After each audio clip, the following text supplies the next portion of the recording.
The most recommended Eustace Body Shop.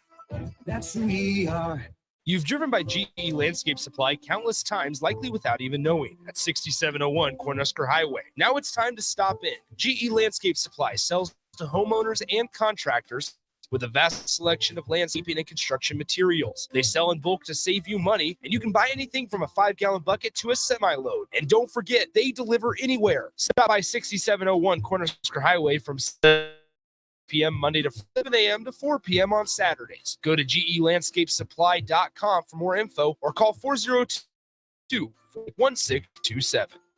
My dream was to work in commercial banking, but it required a college degree and I didn't have one. I found out that Doane had classes for adult learners on the Lincoln campus and online. So I earned my bachelor's degree, and 5 months later, I landed my dream job. I decided to continue my education, and now I'm working on my MBA at Doane. For me, the Doane experience has been life-changing. Summertime is in full swing, and it's time to get to work on outdoor projects. Deck City is a great place to start as Lincoln's low decks. Deck City has everything you need to build the deck of your dream, from treated lumber to Westbury aluminum railings and TimberTech composite decking. They offer advice from real deck professionals to give you proper guidance to make your project go smoothly. Call them today to schedule an appointment at 402-480-6671. Go online at deckcityne.com or visit their new location in Cornhusker Highway. Deck City, your local deck experts. This is your high school minute. With your Southeast Community College High School Minute, I'm Harrison Arns. Here are your Week 1 football results. In Class A, it was a rough week for the schools. Lincoln Northeast fell. Lincoln Southeast lost to Elkhorn South 35-7. Lincoln East lost to Kearney 41-28. Lincoln North Star would dominate in their game against Omaha Benson, holding them to 0 points with a final score of 93-0. Lincoln Southwest would win in their intercity clash against Lincoln High 35-0. Switching over to volleyball, here are your scores from Saturday, August 26th. Gretna defeated Lincoln Northeast in 2 sets. Lincoln Lutheran defeated Grand Island. Lincoln Northeast won over Bellevue East in 2 sets. Lincoln Northwest would defeat North Platte. And Parkview Christian would fall to Louisville in 2 sets. This has been your Southeast Community College High School Minute. Learn more today at southeast.edu with locations in Lincoln, Beatrice, and Milford. College football in Lincoln, America.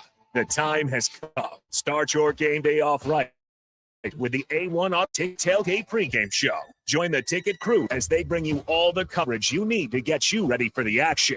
It's the A1 Automotive Ticket Tailgate pregame show. Out Rentals, Ben Blake with Professional Realty Group, HHS Ambassador, Select Plumbing, Jimmy John's, Lincoln Wall-to-Wall Wine and Spirits, Fleet Beef, Yours Cheese Spread on 93.7 The Ticket and theticketfm.com. This is On the Block with Strickton. Nebraska Basketball Hall of Famer and 9-year NBA vet, Eric Strickland. Quick play for three. You're going to go out of here the Big 8 tournament champion. Middle school basketball coaching legend and Duke basketball shooting coach in his mind, Austin Orman. Coming at you live from the heart of Lincoln, America. On air and online at theticketfm.com. Brought to you by Mary Ellen's Food for the Soul. This is On the Block with Strick and Austin. That it is a game reaction Friday. That's right, not saving it till Monday. The Huskers fall to Minnesota, final score of 13-10 last night. Now there's been a lot of Husker talk. You're getting some more of it because I have thoughts. I know Strick has thoughts. We're just going to dive right in, Strick, as we are brought to you by Mary Ellen's Food for the Soul. New regime, new coaches, some new players, and some new positions, but ultimately the same result for Nebraska. Is the feeling the same? Does this one-score loss, this collapse, feel any different than any of the last ones? I think what's crazy about it is that's how it feels. It can easily be a triggering point for the mindset of the fans, the mindset of even the players who have been there for some time to come to the conclusion of, here we go again. And the way that it happened, it ultimately comes down to this, Austin. Teams especially this early in the season, it is tough to overcome 4 turnovers. Any team. Now, the beautiful thing about it is the defense still gave you an opportunity, created a couple turnovers of their own. Those are some of the things that I thought that they had to do in order to win this game. They put themselves in a tremendous position. The defense got off when they needed to get off. They gave the ball back to the offense with about 3 minutes, 25 seconds left. Run the clock out. You give the ball, you hand the ball off to some of who you would expect to be your physical players. One of the things is that Anthony Grant had been struggling in practices with regards to fumbling, kind of found himself in the doghouse a little bit, was looking to get out of it, carried pretty strongly in some of the cases, didn't get much movement from the line, but when he did, he found a couple of holes where he was able to do a few things. But then when they need you the most to be the most, it would be no difference in basketball to a turnover when it's, coming down in the last minute, you're down 3 and you turn the ball over where you put yourself at a disadvantage. You still had time. You still had a chance. And the defense does what they have to do. You fumble, and the defense could have gotten off. But Malcolm, they're there. You're looking at 4th and freaking 10. Mm-hmm. I'm disappointed because Malcolm Herzog had the right leverage. He was outside leverage. The DBs were about 10 yards back, literally. That's all you had to do. Anything in front, you come up, make the play. You let them catch it. You just come up and make sure you make the play. You don't have to worry about nothing. You just don't get deeped into what Malcolm Herzog did, or you make sure you make the tackle when they throw the ball short. Nothing in the end zone. That's your motto. Malcolm Herzog had outside leverage. He had a linebacker. I can't remember which one it was, but a linebacker had dropped into the zone to cover that slant that he bit on, right? So the receiver, was it Robinson? It might have been Robinson. The receiver goes to make a slant and cut out to the corner, kind of like a zag. Mm-hmm. And Malcolm Herzog bit so hard that he turned his hips. That's the one thing you don't ever want to do. First of all, you don't have to turn your hips. You backpedal and react in that situation. If you're a smart DB, you backpedal and react. And he turns his hips, gets bit, and the guy makes a great play for a touchdown. Now, I can't fault him in that. But when the linebacker is underneath you, you as a DB have to know I'm covered there. So there's no reason for me to get beat outside. That's really the only place you can get hurt at that point, because there was another receiver on the inside where there was another DB also. So that's just a detail of the play. I'm not blaming this on Malcolm Herzog. This comes back to the offense. There's 4 turnovers. The defense did a tremendous job, but that's just a little detail on how they ended up losing this game. Okay, so we got about 5 minutes here. Do you want to dive into the offense first or finish with the defense? I think because the defense did so well, we can finish with the defense and then get into the offense, because the offense was atrocious.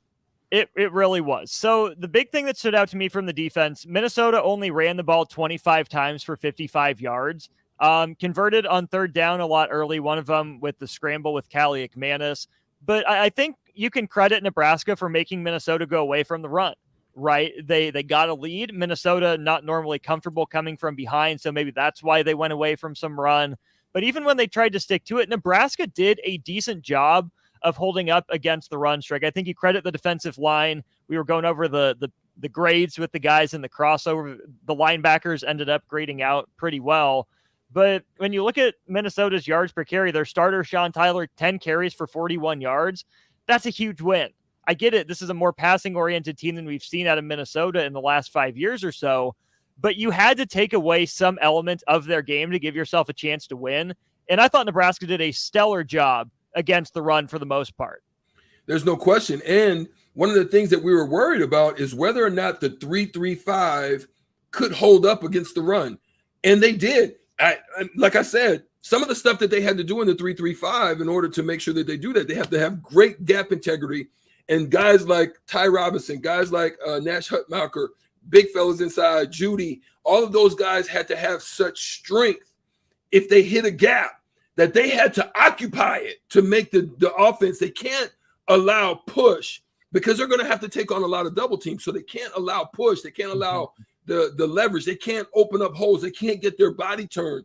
And I thought they did a good job of getting off the ball quickly, getting up into gaps, and making the defense have to jump cut, do something in order to change the trajectory where the hole was. So I've got to commend them. Linebackers did what they had to do. They ran. They pursued inside out. They were very disciplined on the defensive side of things, I thought, last night.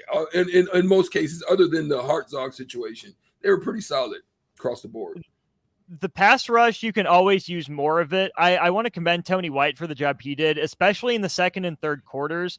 That's where Callie McManus looked a little confused, right? It seemed like it took Nebraska a quarter to figure out how they wanted to go after him and confuse him. I thought the second and third quarters were a job magnificently coached by Tony White. He showed pressure and backed it off. He didn't show pressure and then brought a guy from a different angle. Callie McManus, you could tell, had more to process in the second and third quarters. And if you're not going to have a stud pass rusher, that's absolutely what you need, is Tony White has to put his guys in those positions to succeed. But that, to me, Strick, is why I think the end of the game, for me, is still a little bit of a letdown from the defense. You know Minnesota wants to get to the sideline. They only have one timeout left. You know that the sideline is their friend. You want to do everything in your power to force that ball back to the middle of the field, and you know that they're going to go short, right? They're going to try to move it down 5-6 yards at a time. There was no resistance from the defense on that last drive. Minnesota went back to a quick passing game, and in the course of that drive, Nebraska didn't adjust and make him do anything different. At some point, Strick, as well as the defense played, and again, only allowing 13 points, only allowing 55 rushing yards, getting a couple sacks, it's hard to say it was a bad night for the defense. It's hard to say, like we said so many times over the last couple of years, the defense needs to keep bailing the offense out, to give it a chance to win the game. But at some point, Strick, that can't be an excuse for the defense anymore. It has to find a way in the biggest moment of the game to step up and make a play, to not let Minnesota get those 22 yards for a field goal. I don't know if that's the lack of a star player that's going to take the game over on defense and make a play to end the game. I don't know if that's scheme from the coaches. They just get out coached in those big moments again.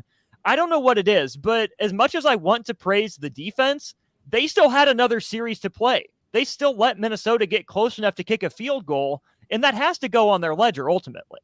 Yeah, I would agree with you. And here's what was frustrating about it is at this point, you have nothing to lose.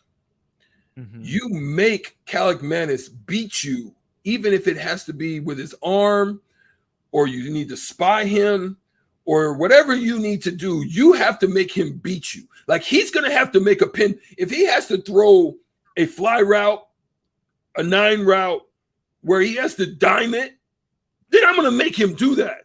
Where I was frustrated, Austin, is we were 10 yards off, 5 yards off. We're allowing, the tight ends to delay and just find open areas in the zone. We did too much zone, I thought, in that moment. You're playing 7 yards off. It's easy to run a quick stop or a quick out to get 5 more yards, and then out of bounds. You're not even playing boundary. Like, at that point, I'm like, wait, now, if anything, make them catch in play. Don't allow them boundary. So those were some of the frustrating things as I saw the last series, that they were playing too much. They were giving way too much space. At that point, I got to trust my guys, put body, put pressure. I'm coming, because you just allowed Callie McManus to take 3-step drops and just find guys on quick patterns or quick outs. Step, throw. Step, throw. And then they were allowed to get to the sideline. You were never able to drag them down in bounds. That's an important point too, Strick, is that I don't remember where I heard this, but in football, a lot of it is winning 3 possessions in a row, whether it's stop, or score, stop, score. Nebraska had 2 out of 3 possessions twice. After the offense went down and scored, the defense did a great job in forcing 3 and outs. After the touchdown and after the field goal, the defense did its job, right? This is where you thought, okay, Nebraska can start to take control of this game. The offense got points somehow, some way. Might not have been pretty, but points are on the board. You take it. The defense forces a 3-and-out. You get the ball right back within a couple minutes for the offense, and yet it faltered. There was too much of that, and that's where we're going with our next segment. A look at the offense, the quarterback, the offensive line, the running backs, the wide receivers, tight ends. Everyone had a part to play in only, scoring 10 points and putting up less than 300 total yards. If you have any thoughts on the Husker offense, what needs to be fixed, if there were any positive signs, let us know on the text line 402-464-5685. Strick and I will dive into what we saw, but mostly what we didn't see from the Husker offense when we get back to On the Block. We've got some universally big news for Nebraska Pick 5 fans. The price for matching 4 of 5 numbers has risen from $450 to $500. Visit your favorite Nebraska lottery retailer today. Pick 5 numbers between 1 and 40 or ask for a Nebraska Pick 5 Quick Pick. Match 4 numbers and you could win $500. Each play only costs $1, and there are drawings 7 days a week. It's just another way our game is getting better all the time. Nebraska Pick 5 top prize odds 1 in 658,000. My dream was to work in commercial banking, but it required a college degree and I didn't have one. I found out that Doane had classes for adult learners on the Lincoln campus and online. So I earned my bachelor's degree, and 5 months later, I landed my dream job.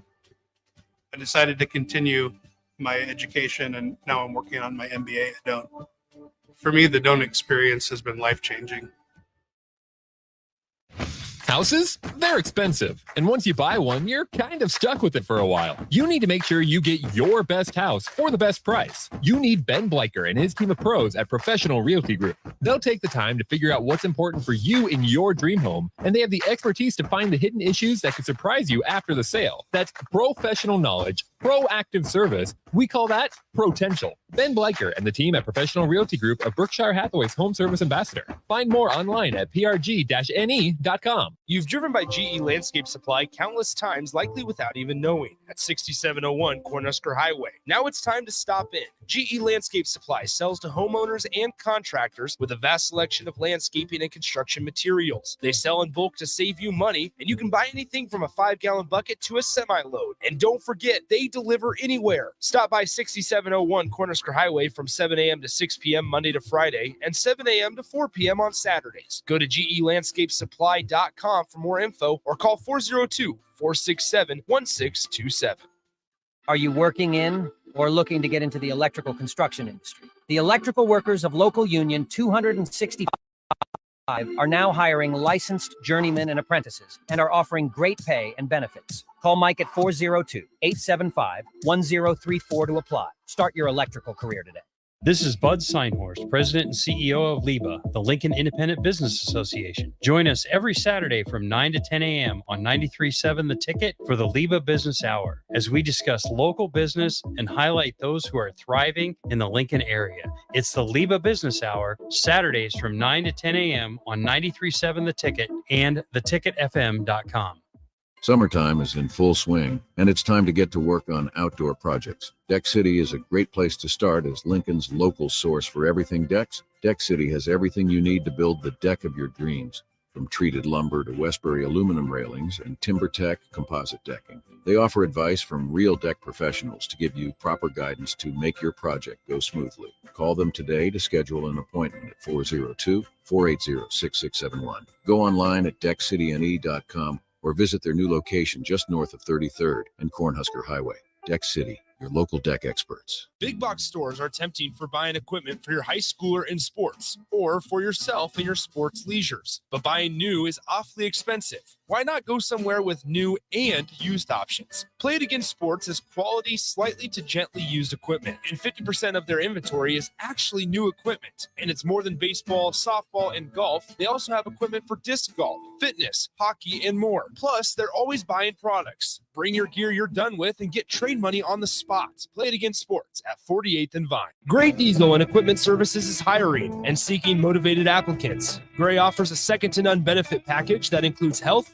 dental, vision, 401k, paid vacation, and paid holidays. They offer great pay and tuition reimbursement or a tool purchase program for qualified candidates. It's a fun, friendly team with lots of variety and work assignments, so there's something for everybody. View and apply for their job openings today at grayusa.com. Visit them in person just off I-80 and North 56th Street. Come be a part of the Gray difference. At first, I was really nervous and intimidated to buy a ring. I wasn't sure what I was getting into. My experience at Starter Heyman was very easy. I felt like I walked out of Starter Heyman with the ring that was going to make her go wow and say yes. I love my ring. It is so beautiful. I absolutely love my ring. I get compliments on it all the time. I always tell them Starter Heyman. Yeah, we would definitely recommend Starter Heyman. Yeah, it was great. We're definitely coming back. Sure.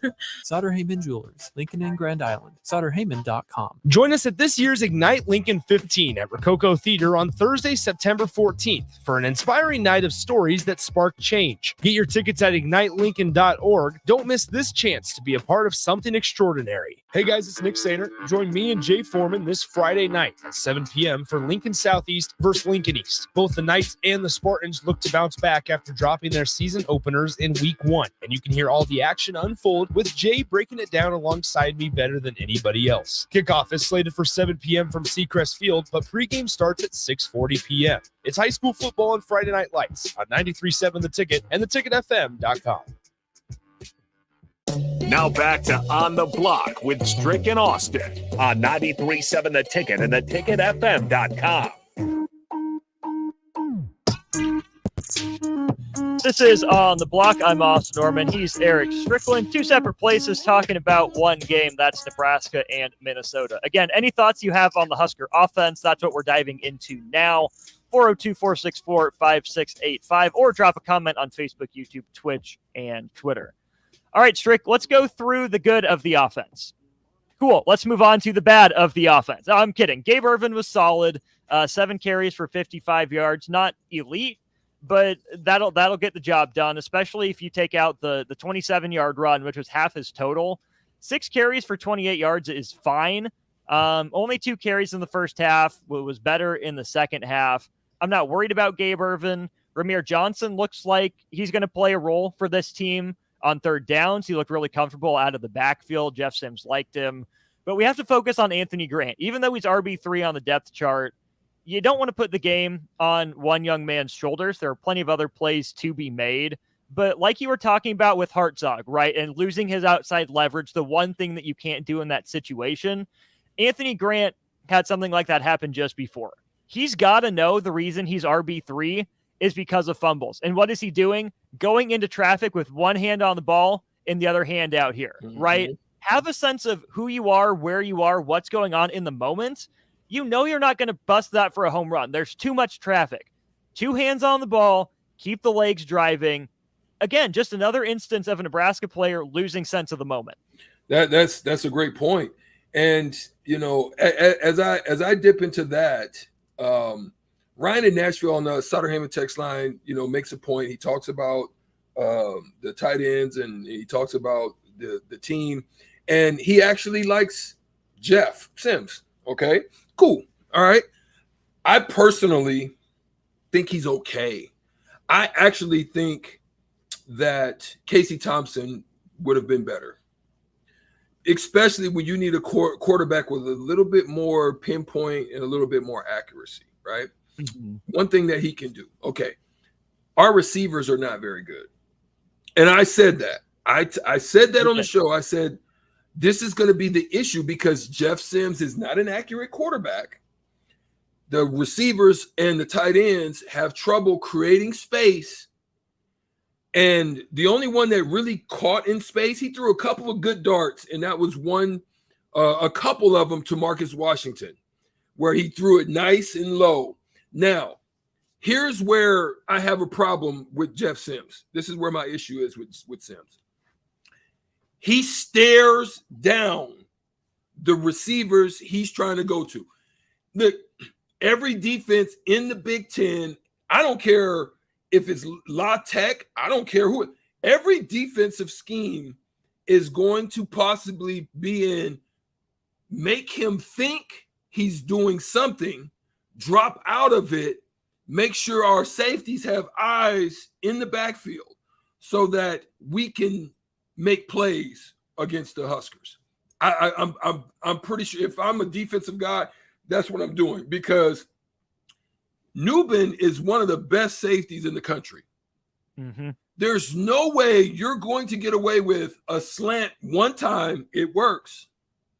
And you're going to come back to that same thing, and a DB like Newbin is not going to pick up on that.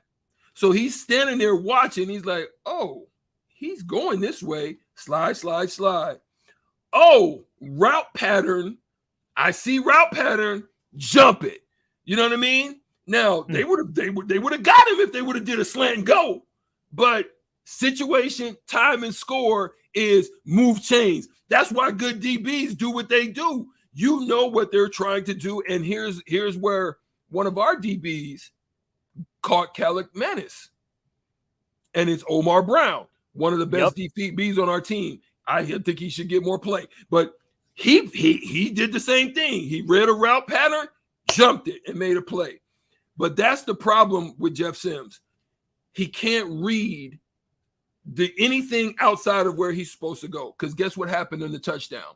This is addressing your question, Ryan from Nashville. I thought they should have went for that play, Austin.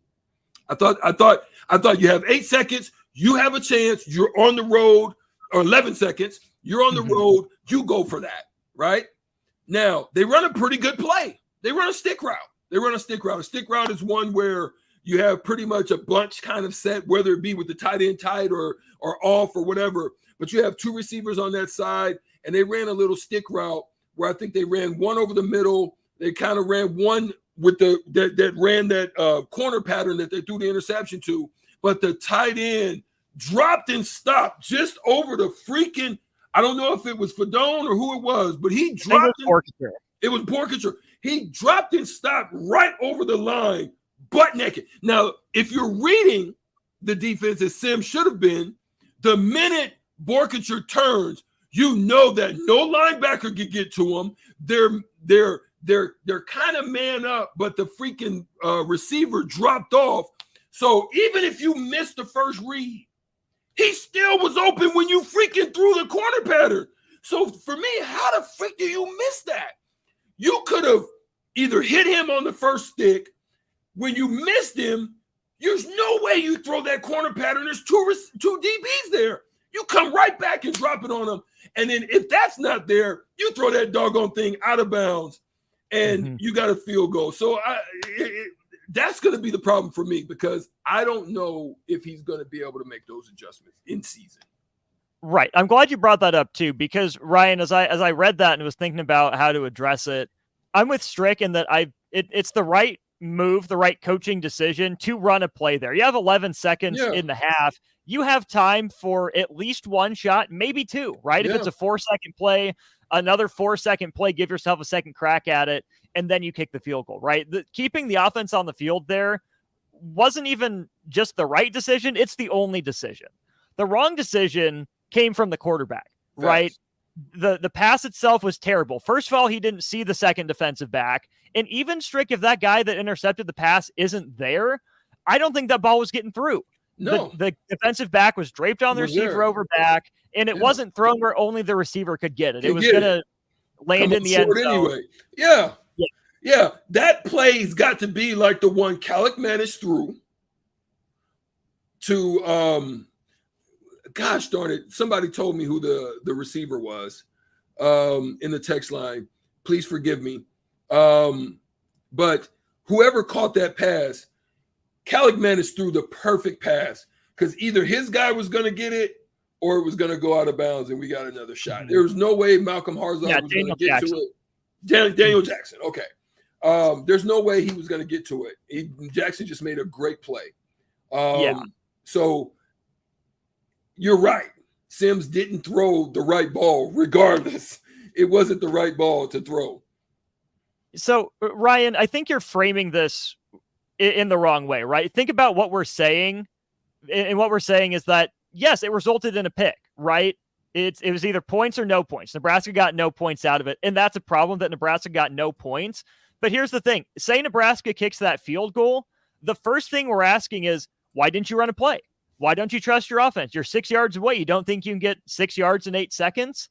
we're second guessing that decision if he kicks the field goal right away. So yes, looking back, you'd rather have 3 points than no points.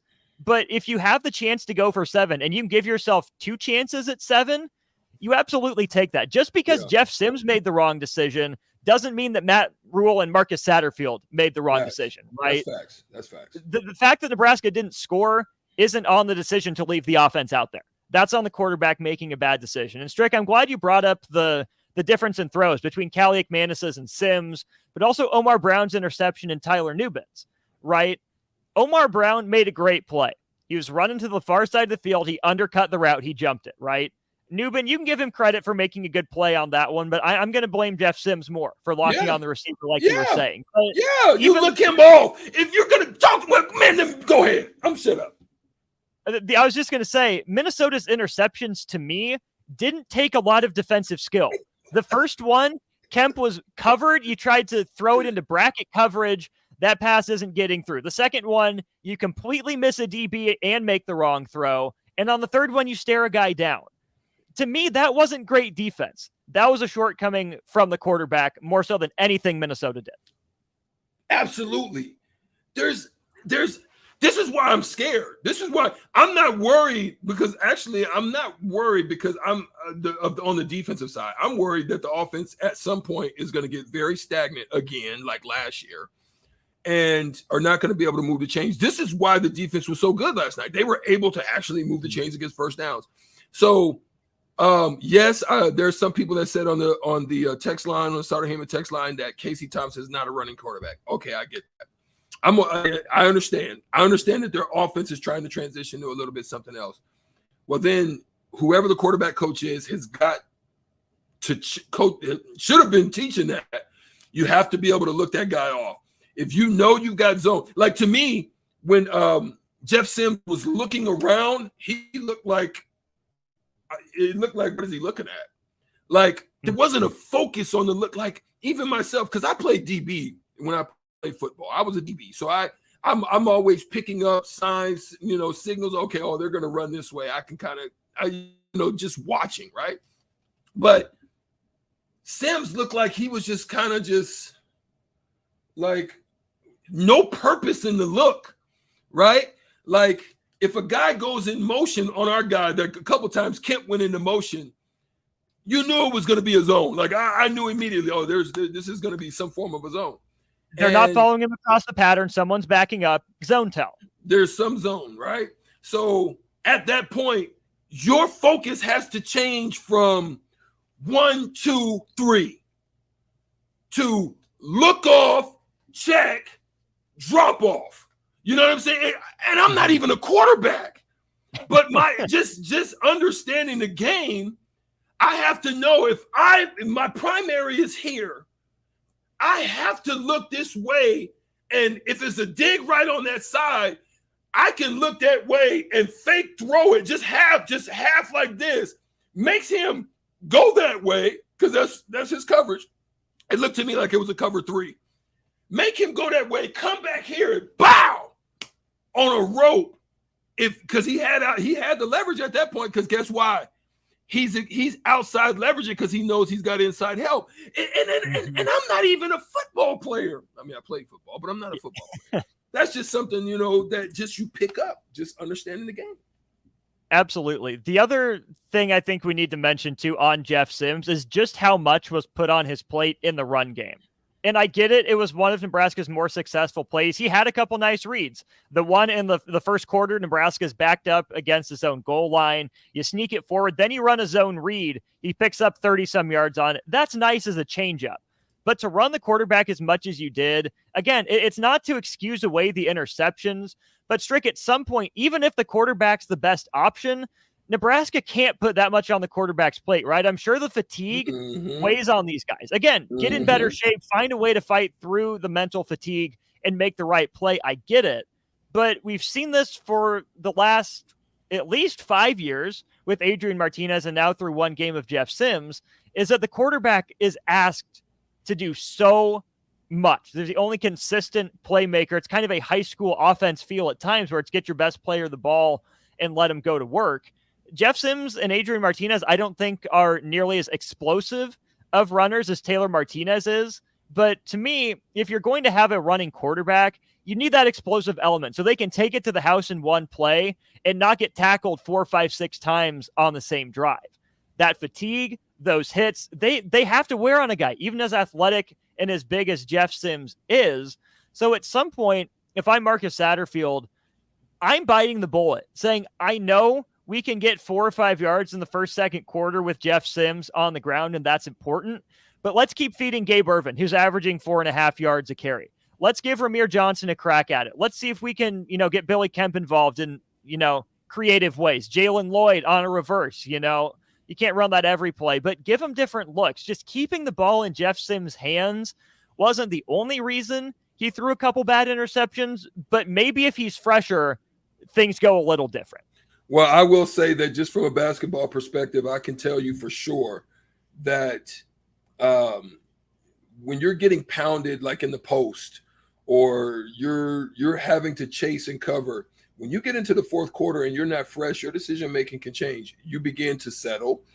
This is where some people had problems with LeBron James at times because playing so many minutes, you get into the fourth quarter, you begin to settle and you start either taking or passing up jump shots in the last. So in a similar matter in the fourth quarter, it's no difference. This is where fumbles come in.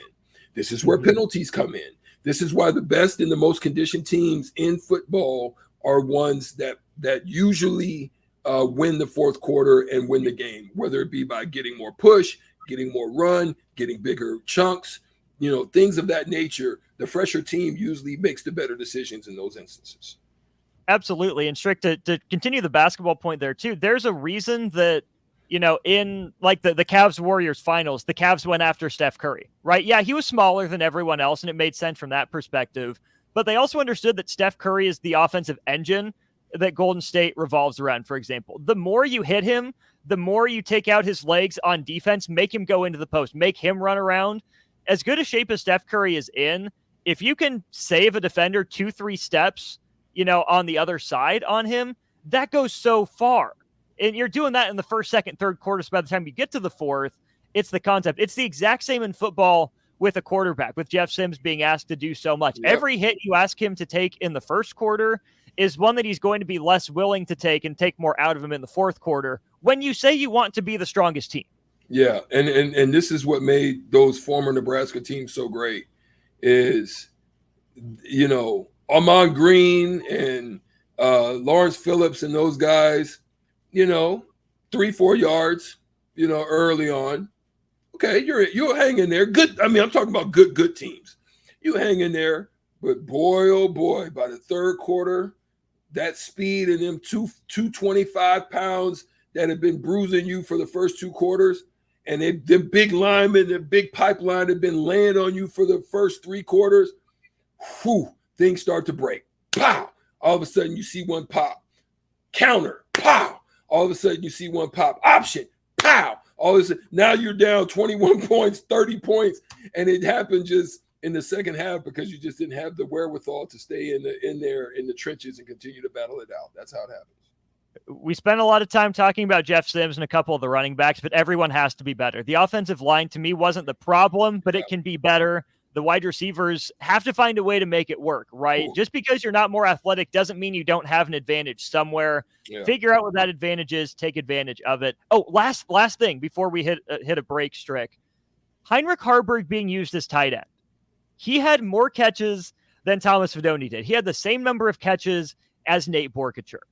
It's one thing to be creative, but if he's your backup quarterback, I don't love putting him in there at tight end, especially if you're high on Borkature and Fidone.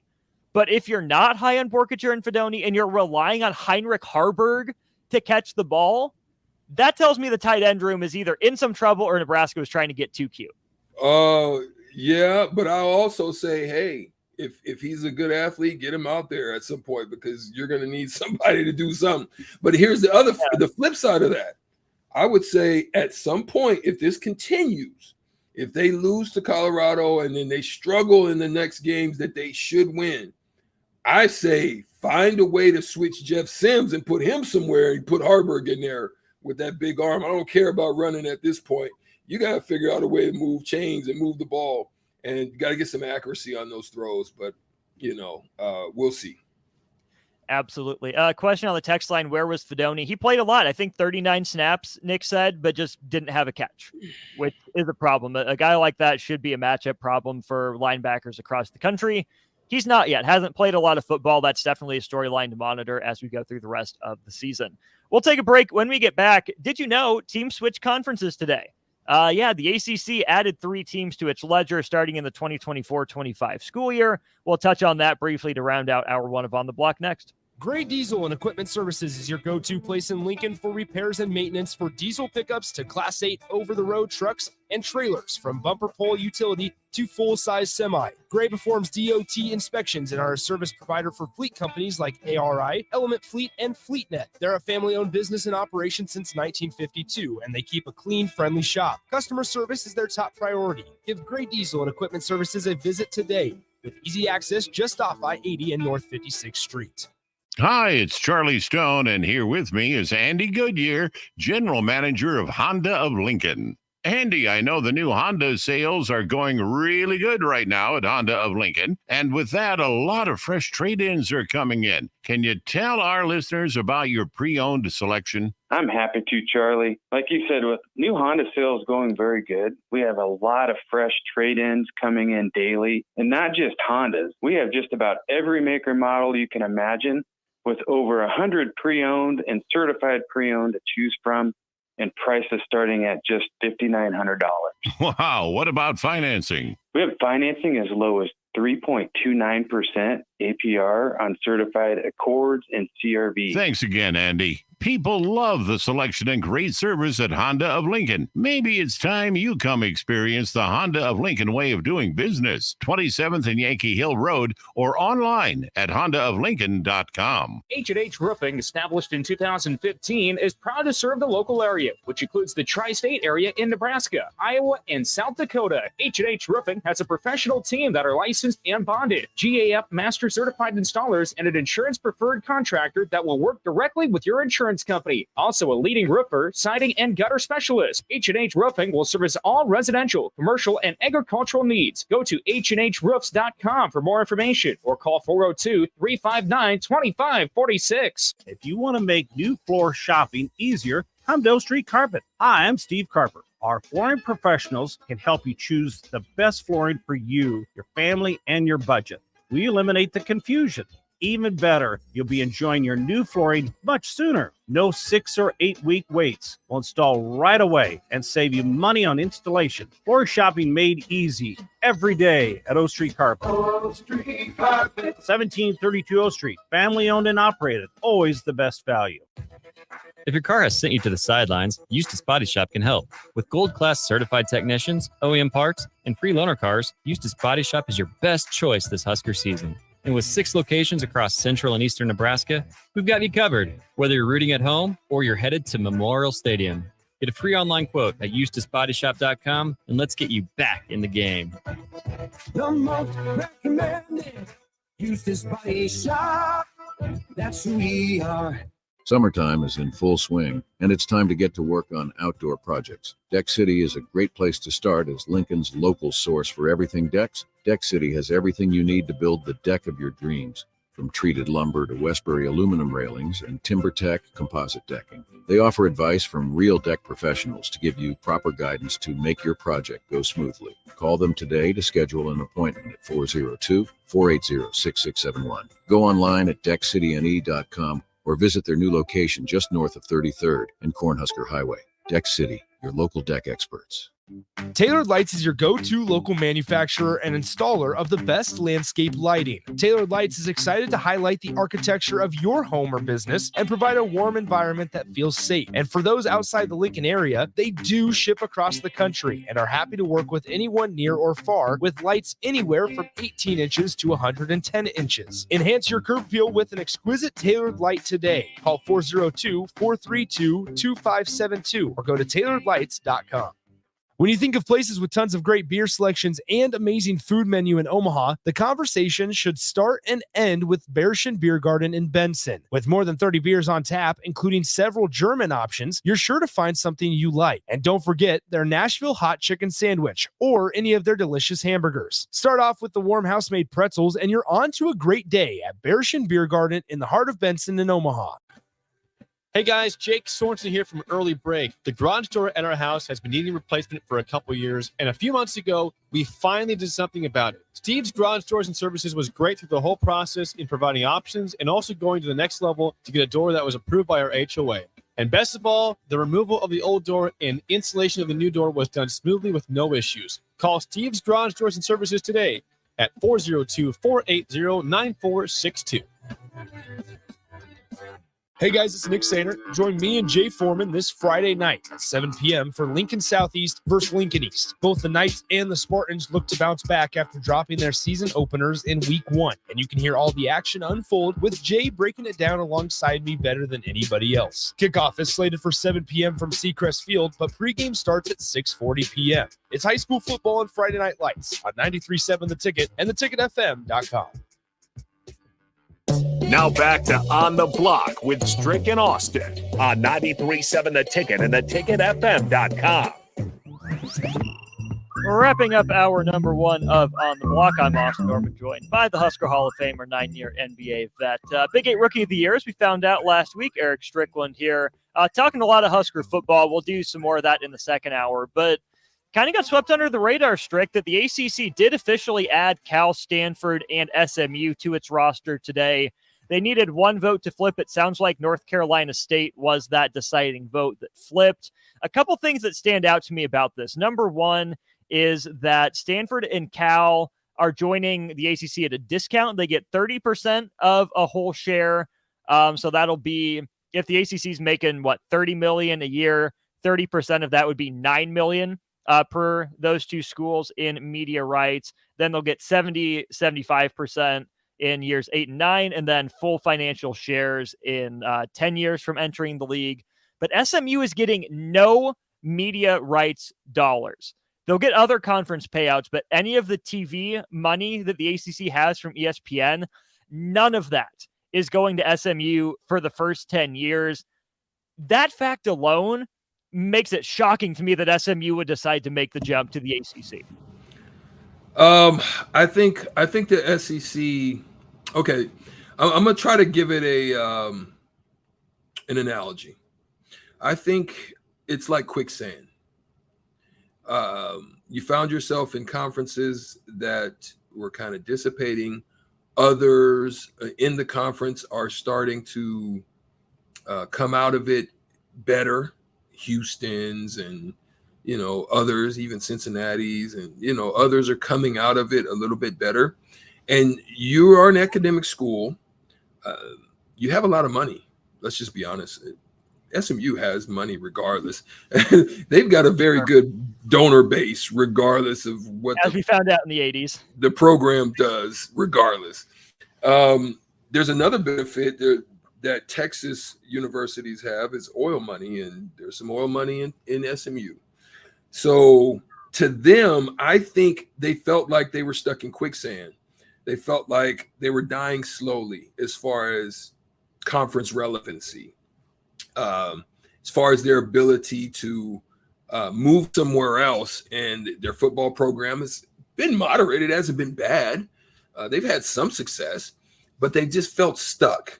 And to them, getting out of that quicksand was more important than the money aspect, I think. And look, I'm only speculating, but I think that getting out of that is more valuable to them than actually the money, which they don't have a big problem with that as far as their monetary stabilities. Which is still wild to think about, just getting no media payouts. But the ESPN piece on this says, quote, "For SMU, the decision to forego television revenue gave it a seat in a major conference, and the school will lean on its wealthy boosters to help it stay afloat until revenue comes in." I didn't even read that article. And so that's just being in Texas, being around it. My stepson, Deion Sanders Jr. at the time, played there. Just understanding a little bit of that dynamic. And that was just the best analogy. And I actually didn't read that article. I'm taking your word for it. It still just blows my mind that you're willing to do that. And if you're the boosters, you better hope it works out. If you're SMU, you have to make sure those people are especially happy now if you're going to be going to them for even more. But speaking of being down there in Texas, Strick, the other aspect before we throw to break is that Cal's president or chancellor, I forget who, I think it was Carol Fultz is her name, said a big part of the decision was that the ACC said it's looking a lot into Dallas to play a lot of its non-revenue sports in a lot of those games for coast-to-coast travel. So if you have a Duke versus a Stanford, a Carolina versus a Cal, any sort of matchup like that, if it's not a basketball game or a football game, maybe baseball, we'll have to see depending on the weekend. A lot of those non-revenue sports will be doing their games, their events, their matches, their meets, whatever it is, in Dallas. So it's, a couple time zones over for the West Coast school, a time zone over and a half essentially for the East Coast schools, kind of meeting somewhere in the middle. So it's not the West Coast schools that are, really disproportionately impacted by the travel expenses and the travel distance. Yeah, and I understand it. And that's a lot of the reason why I lived in Dallas, because of the fact that whenever, as much as I traveled, I loved the fact that I could only have to travel a few hours, 2-3 hours either way, as opposed to 4 or 5 hours making treks to either coast. So I understand that dynamic. But I will say what's disappointing to me is that our legislators and big influencers that could have influence in this space, why we're not building the types of facilities to position ourselves to be that. As you're expanding into this wide realm of cross-sectional conferences now, Omaha should have been positioning, Nebraska should have been positioning itself to be a beneficiary of a lot of this types of stuff that's about to happen. And I think we've come short. This is why Dallas is prepared itself. And they get a lot of these cross-sectional games where they're non-conference and it's LSU against USC, and it happens in Dallas. You know what I'm saying? And I thought we should have been in the mix of that. But who am I? You're Eric Strickland. That's who you are. We'll put you on the planning board next time there's a vote. I'll write you in. Again, he's Strick. I'm Austin. This is On the Block. We'll take a break when we get back. Any more Husker football thoughts you have, send them. We'll get to them all show, 402-464-5685. Down on the YouTube stream. You can do that as well, Facebook, YouTube, Twitch, and Twitter. You can comment. Again, any of your Husker thoughts, offense, defense. Maybe we'll touch on special teams to start off next hour. But something we wanted to do yesterday that we ran out of time for that I think would be fun, even with the game under our belts now, is predict the season leaders. Rushing yards, receiving yards, catches, tackles, sacks, interceptions, all that stuff. Nebraska has players on the board in all those categories, but it's only one game. Who do you think will be the leaders in those categories? That's what we'll get to and plenty more in hour 2 of On the Block. This is Lincoln's home for sports talk on the FM dial. The home of Kansas City Royals baseball. KNTK FM Firth, 93.7 The Ticket. College football in Lincoln, America. The time has come. Start your game day off right with the A1 Automotive Ticket Tailgate pregame show. Join the Ticket crew as they bring you all the coverage you need to get you ready for the action. It's the A1 Automotive Ticket Tailgate pregame show, powered by Sunbelt Rentals. Ben Bleicher with Professional Realty Group of BHHS Ambassador, Select Plumbing, Jimmy John's, Lincoln Wall-to-Wall Wine and Spirits, Fleet Beef, Yours Cheese Spread on 93.7 The Ticket and theticketfm.com. The Butchery by Venue is Lincoln's premier specialty grocers. Take the quality of Venue home with you with our hand-cut steaks, handcrafted burgers, and locally sourced offerings. Browse our wide selection of specialty products designed to enhance your dining experiences, with cheeses, spices, sauces, and more. We also have an exclusive collection of liquors, whiskeys, and bourbons at prices you're sure to love. Stop in to the Butchery by Venue today, located in our Venue at Home storefront at 70th and Pioneers, just 2 doors down from Venue Restaurant and Lounge. Arnold's Tavern in Havelock is the place to be this summer, and the best place in town for shuffleboard. Come on Wednesdays and learn from some of the best players in town for the Shuffleboard Corner. Come on Sundays for Open House League all day starting at 11 a.m. and enjoy $3 tall boys and $3 wells. Shake off the start to the work week with karaoke on Monday nights. And don't forget, happy hour is every day from 3 to 6 p.m., and you are always welcome to bring in your own food. Arnold's Tavern, in the heart of Havelock.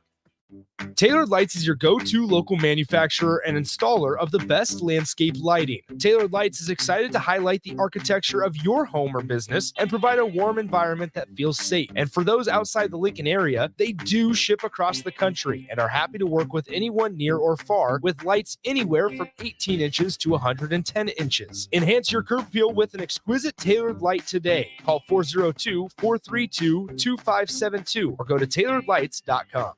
Problem gambling can destroy an individual's finances, relationships, physical, and mental health. If you or a loved one are struggling with addiction, contact Choices Treatment Center's 24-hour helpline at 402-476-2300. That's 402-476-2300. Get ready for an unforgettable night at Ignite Lincoln 15.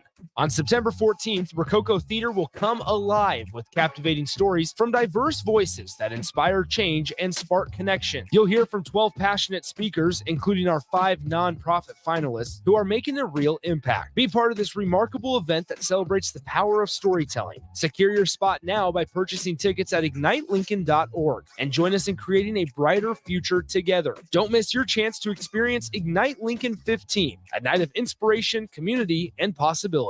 At Fairway Meat Market, your family. And as part of the family, they want to save you money on your meat and groceries. This week, they have your tailgate and holiday barbecue needs. Enjoy all natural whole pork butt for just $1.69 per pound. USDA Choice whole brisket for $3.99 per pound. And 30 packs of Busch Light for only $15.88 when you buy $4.01 in fresh meat. That's all at Fairway Meat Market in the Rockledge Square Shopping Center just south of 84th and Van Dorn in Lincoln. The Butchery by Venue is Lincoln's premier specialty grocers. Take the quality of Venue home with you with our hand-cut steaks, handcrafted burgers, and locally sourced offerings. Browse our wide selection of specialty products designed to enhance your dining experiences with cheeses, spices, sauces, and more. We also have an exclusive collection of liquors, whiskeys, and bourbons at prices you're sure to love. Stop in to the Butchery by Venue today, located in our Venue at Home storefront at 70th and Pioneers, just 2 doors down from Venue Restaurant and Lounge. Gray Diesel and Equipment Services is hiring and seeking motivated applicants. Gray offers a second-to-none benefit package that includes health, dental, vision, 401k, paid vacation, and paid holidays. They offer great pay and tuition reimbursement or a tool purchase program for qualified candidates. It's a fun, friendly team with lots of variety and work assignments, so there's something for everybody. View and apply for their job openings today at grayusa.com. Visit them in person just off I-80 and North 56th Street. Come be a part of the Gray difference.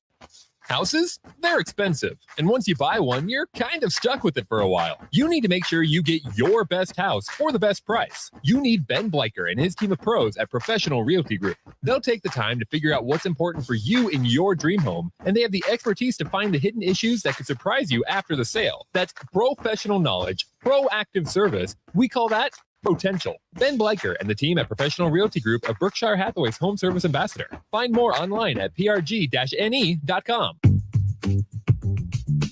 Sandhills Global is hiring. Check out sandhills.jobs for more information. Sandhills is looking to fill hundreds of new openings in sales, traveling support, software development, web design, and more. Sandhills has a professional culture and is fast-paced with a focus on growth, innovation, and leading-edge technologies. Career and internship opportunities are available at our global headquarters in Lincoln, Nebraska. Apply today at sandhills.jobs.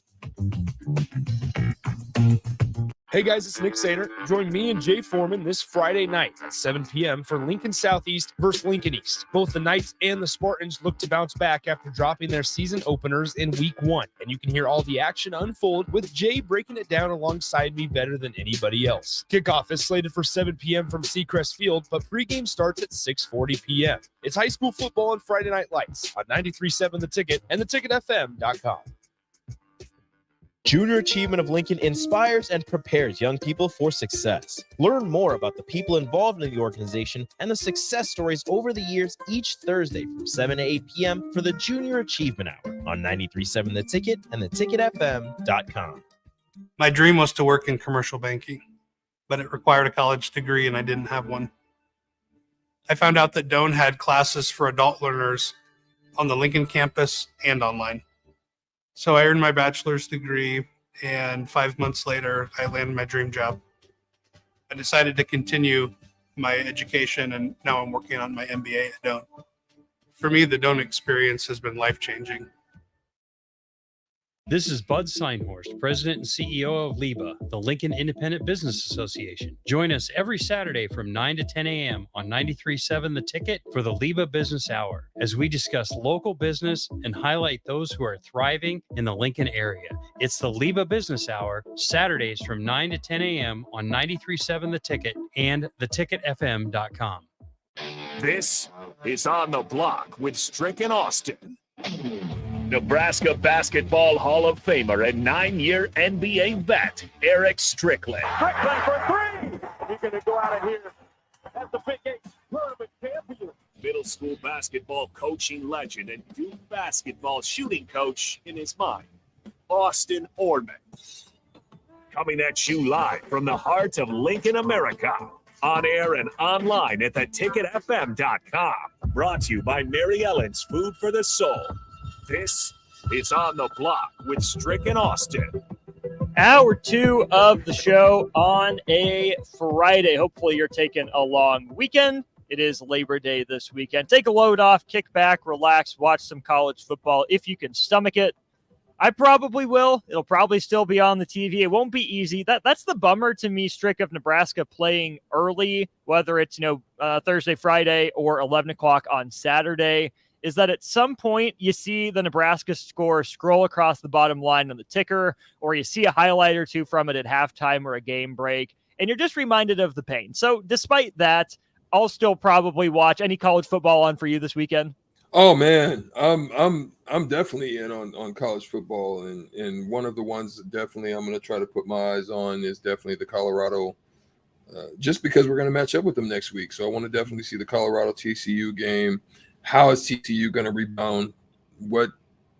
How are they going to replace the wonderful run, the Cinderella run that they had last year? What is the expectations, and how are they going to execute themselves, especially after they've revamped their whole team, 63 players basically you sent home and you had to replace, and can you in that shorter span of time get them to gel together? I want to see that. And LSU, the LSU and Florida State game is one that I definitely would love to put my eyes on. Watch Utah dismantle, destroy, and beat up on Florida yesterday. They kind of had a chance to get back in it, but Utah physicality just overwhelmed them. Defense was phenomenal, and they just looked good. So those are a couple that I'm excited to see. And what about you? Yeah, those are definitely high on my list. West Virginia, Penn State, just to say I got to look at Penn State. I think they're going to be really good this year. That's going to be one to watch for me. The West Coast game I'm interested in is Boise State and Washington. I think that's a fantastic Pacific Northwest matchup that is going to be a blast. I'll probably tune into a little bit of Fresno State Purdue just to see what Purdue looks like. And sneaky under the radar Midwest game, Toledo versus Illinois. Toledo's your MAC favorite. Illinois got a lot of change.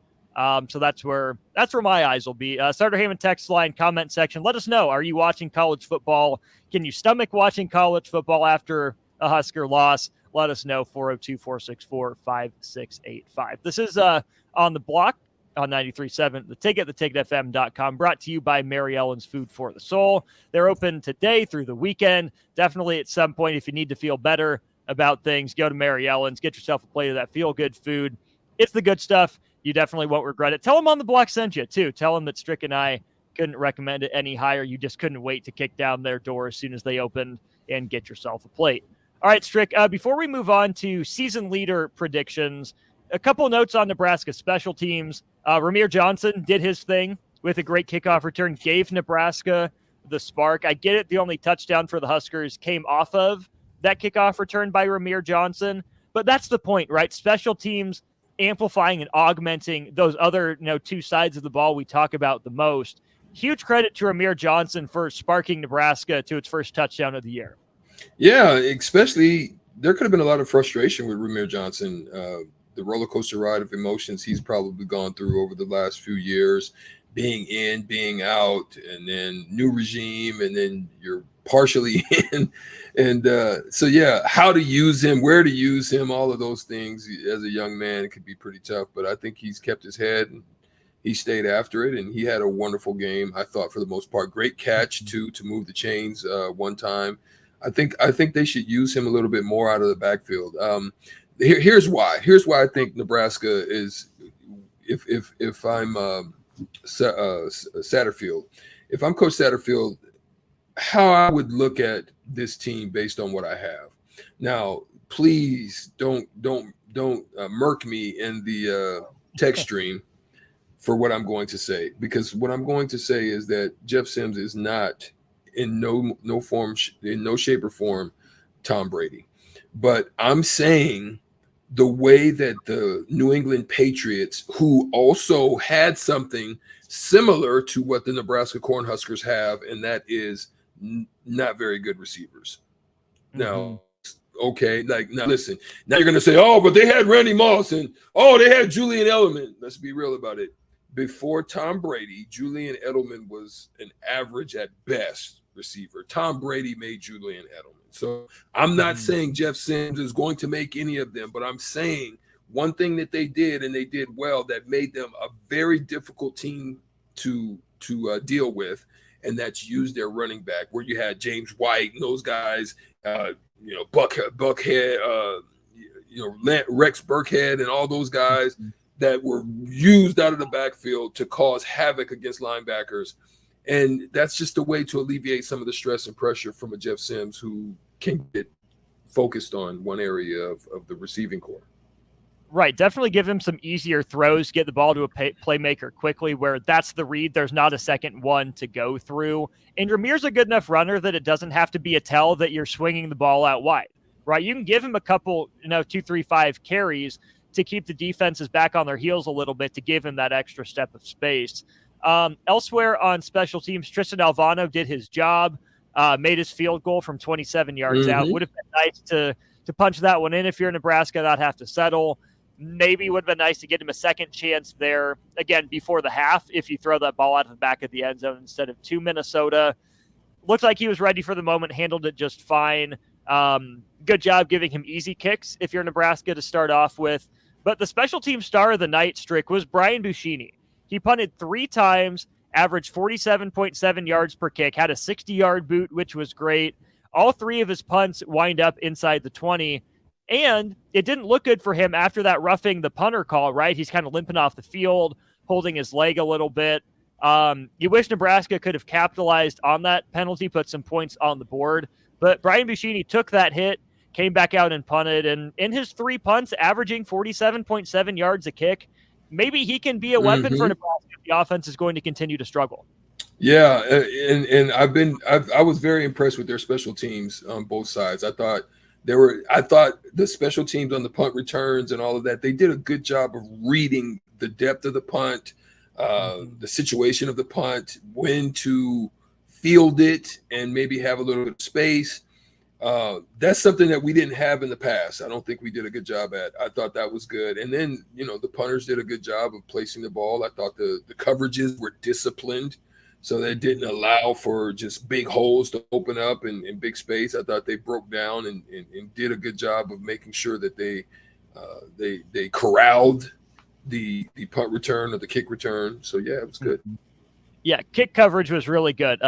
Bayer made a really good hit. You stopped Minnesota inside the 20 a couple times. So cap tip to Ed Foley and special teams. I think they won the night for Nebraska. All right, Strick, let's get into some predictions, right? We did our season game-by-game predictions yesterday in terms of record. You end up at 8-4. I said 6-6. Kevin Meyer popped in for Thirsty Thursday, said 7-5. But now we're going to go to categories. So last night's leading rusher for Nebraska was Jeff Sims, had 19 recorded carries, sacks do factor into that, but 91 yards gained for Jeff Sims on the ground. Is he your pick for the leading rusher for the season for Nebraska? Is it a running back? I think they're in trouble but I think they'd be in more trouble if Jeff Sims ends up leading this team in rushing. This isn't a Tommy Frazier. This isn't that style of offense. So if he's going to lead the team in rushing, they're going to be in trouble. Is he your pick to lead him in rushing? No, I think it's going to be a running back. Ultimately, I think they'll. I'm going to say. I'm going to say Gabe. I like the way Gabe hit holes, ran hard. The one when he trucked the guy in the lane and broke for 25 yards, that showed me a lot about the young man. As long as he can stay healthy. Mm-hmm. Yeah, to break that tackle in the backfield, make that cut, and then accelerate through with that run, job well done. I agree with everything you're saying. If Jeff Sims leads Nebraska in rushing, it's going to be a long season. Things haven't gone nearly as planned. I don't have this stat pulled up, but I'm pretty sure the last time a Nebraska running back led the team in rushing would have been Divine Ezigbo back in that first year of Scott Frost, and that's way too long. Like, your running back has to be your guy. If it's Irvin, even if, Ramir Johnson bursts on the scene if there's an injury, I don't think it's going to be Anthony Grant getting out of the doghouse after the fumble in game one. So I think Irvin has the best chance among the running backs, but strict with just how reliant Nebraska was on Jeff Sims, you're going to see a lot of defenses that are the same quality as Minnesota, even if they're different schematically. So I think it's going to be Jeff Sims, and I don't think that's a good sign for Nebraska. Well, here's why I don't think so. I think it's either going to get worse, and the rush game is going to be terrible. I mean, it's easy for Jeff Sims to do something like he did in this first game, but they're going to either start spying him or they're going to either start keying him. It's going to be one of the two. Keying and spying are different. Spying is just kind of watching and making sure. Keying is like the defensive end is coming to hit him. Like we don't care about the running back we don't care about the running back. This defensive end on the weak side is coming to hit Jeff Sims. You know what I'm saying? So you saw that late where he ended up giving it, but that defensive end came and was going after Jeff Sims. He was not looking at the running back. And the running back got it. I think he got 3 or 4 yards, but that's going to start happening more. And this is why I think it's not going to happen. Stricky, we got a call. You want to take a call? Yeah, man. Let's go to the Honda of Lincoln hotline and say hello to Don. Don, what's up? What's on your mind? I got a question for you guys about the game last night. We saw what happened on the field, but weren't these all things which, if this had been a Scott Frost-led team, we'd have been calling for him to be fired? I mean, the clock management at the end of the first half was shockingly bad. The play calling, giving Jeff Sims a chance to just air it out inexplicably when Nebraska had a chance to burn clock and take the game into the home stretch. Anthony Grant was not supposed to be the starter, and yet Gabe Irvin doesn't show up till the second half and do anything. And, these are things that Matt Rule said were going to be different. Absolutely different. And then, of course, the turnovers, there's no words for that. So what I'm saying is, okay, fine, Matt Rule, it's a new year, and I'm on board. But what do you guys think happened last night when it came to Matt Rule calling some of those plays and the clock management? Thanks, Don. Well, I don't think it was Matt Rule calling some of those plays. He left it up to Marcus Satterfield. And there's plenty to dissect there. The one drive that I think is important to talk about, Strick, was with 12 minutes to go. Where they threw the first down and second down, yeah. Yep. They completed a pass on third down, but it ends up short of the sticks. The first down shot was to Tommy Hill, who was moved back to cornerback, but was put out there at receiver. Tells you what you need to know about the receiver position. Didn't like that. Then taking another shot on second down. Okay, you can give Minnesota credit for making a nice play. That ball got tipped at the line of scrimmage. It might have been there, but it still didn't work. And then on third down, you're not able to convert. Minnesota gets the ball back like 56 seconds later. Yeah. That was puzzling. The first half wasn't managed great. So, yeah, there's absolutely stuff to clean up, but I don't think the play calling is on Matt Rule because he gives that to his offensive coordinator. Yeah, no, I'm not going to blame that on him. And again, this is when you're changing, like okay, Don, I hear you. I understand, but Scott Frost showed let's be real about it. Scott Frost showed a consistent downward trend other than the one losses. So I think he's trying to attribute the same thing to Frost with the one loss. I mean, one score losses, and attribute that same thing with that record because now it's just added on. I don't think you can do that in this situation because what I do see is I see there's something better. Now I see there's just pieces that just need to be added. You need to make sure that hopefully, Lord willing, Daniel Kalen is everything. And I'm rooting for him because he's a Bellevue West grad, so I might have a little bias there. But hopefully you're looking at him and he's an answer for you.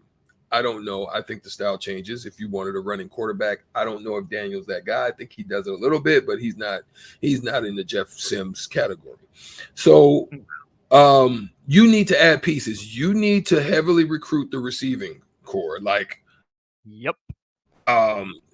Or you need to coach them guys up that's there. You know what I'm saying? There's some talent there, but there's something about them that just they weren't able to break through yet. So hopefully they're learning, they're getting better, they're getting great scout team work.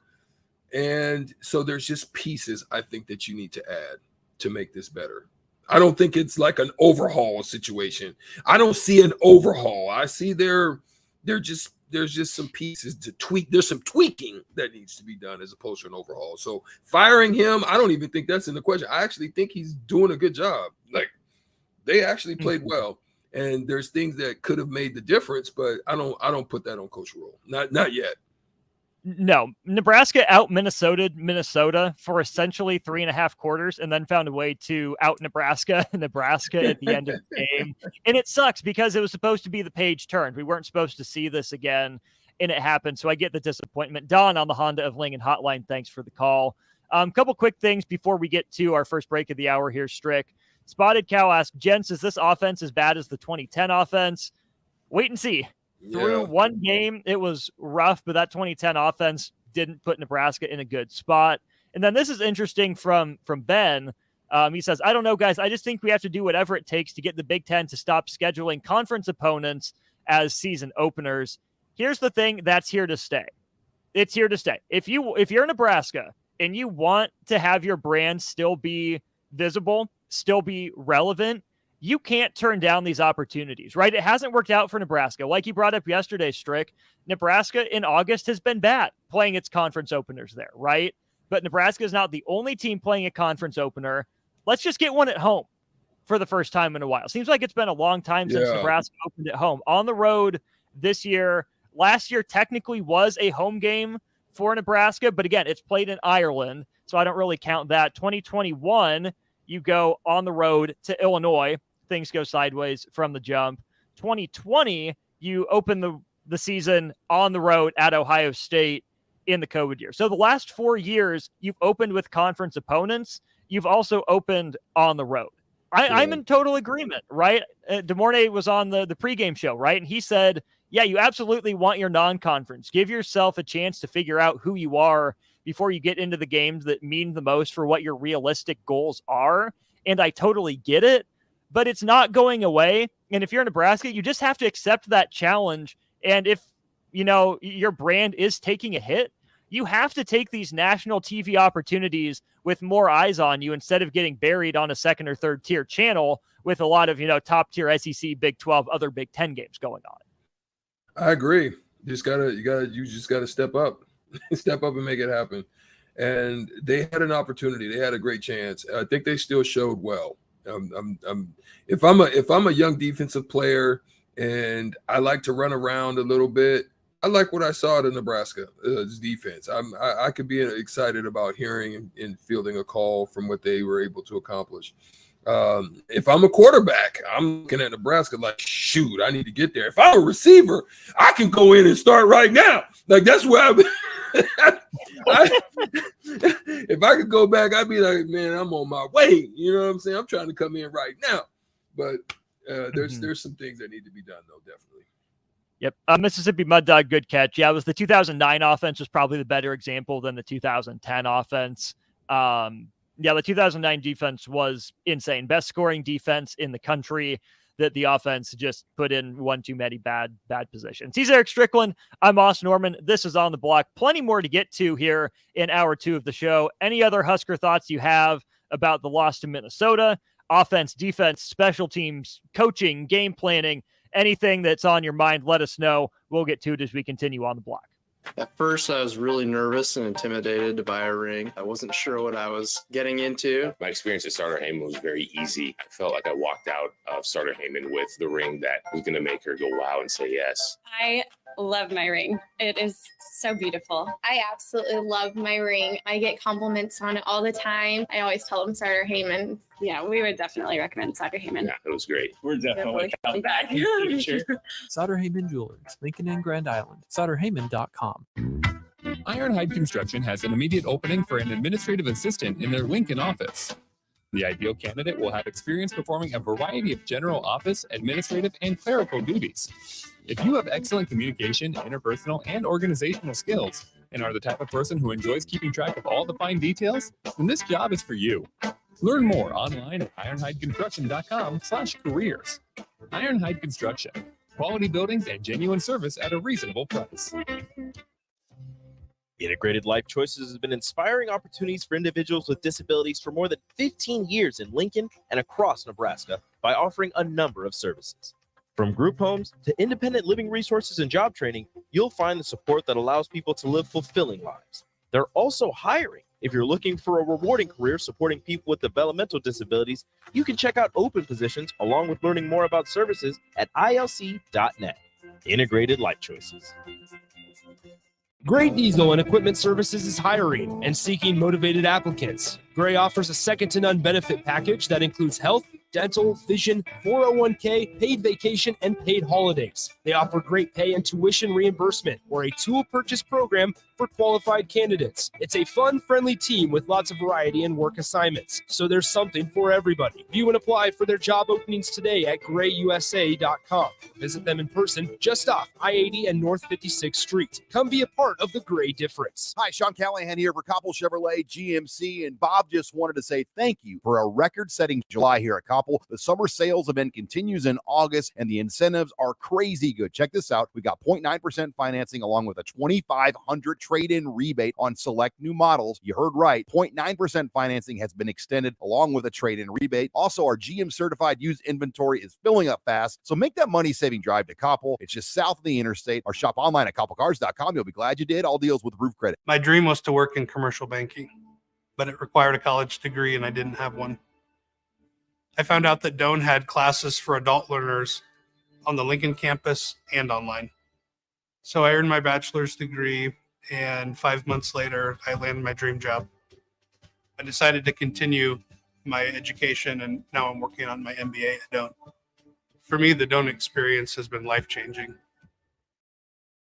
Hi, it's Charlie Stone, and here with me is Andy Goodyear, General Manager of Honda of Lincoln. Andy, I know the new Honda sales are going really good right now at Honda of Lincoln, and with that, a lot of fresh trade-ins are coming in. Can you tell our listeners about your pre-owned selection? I'm happy to, Charlie. Like you said, with new Honda sales going very good, we have a lot of fresh trade-ins coming in daily, and not just Hondas. We have just about every maker model you can imagine, with over 100 pre-owned and certified pre-owned to choose from, and prices starting at just $5,900. Wow, what about financing? We have financing as low as 3.29% APR on certified Accords and CRV. Thanks again, Andy. People love the selection and great service at Honda of Lincoln. Maybe it's time you come experience the Honda of Lincoln way of doing business. 27th and Yankee Hill Road, or online at hondaoflincoln.com. Alexa, play 93.7 The Ticket. Okay, playing 93.7 The Ticket. Alexa, turn down the lights. Dimming the lights. Alexa, order a pizza, the big one, all the toppings. Are you sure that's a good idea? Alexa. That's a lot of pizza for just one man. Alexa, just do it. Stop judging me, just do it. As you wish. Thanks, Alexa. You're my best friend. Are you working in or looking to get into the electrical construction industry? The electrical workers of local union 265 are now hiring licensed journeymen and apprentices and are offering great pay and benefits. Call Mike at 402-875-1034 to apply. Start your electrical career today. Load up on meat and more this summer at the Mercado by Certified Piedmontese at 84th and Haviland. This week's specials through September 5th are $2 off 8-ounce grass-finished sirloins. And don't forget to check out their Friday feast this week and every week. Plus, big news, they have 2 new locations now open at 30th and Yankee Hill in Lincoln and 168th and Maple in Omaha. Get to the Mercado today for the best meat in town.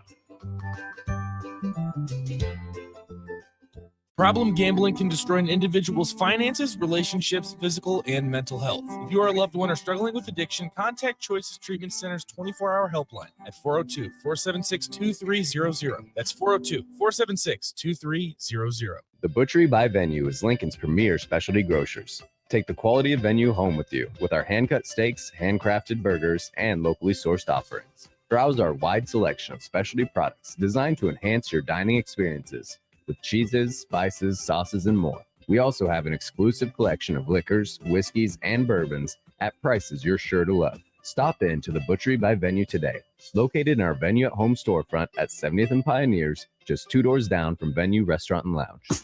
To On the Block with Strick and Austin on 93.7 The Ticket and theticketfm.com.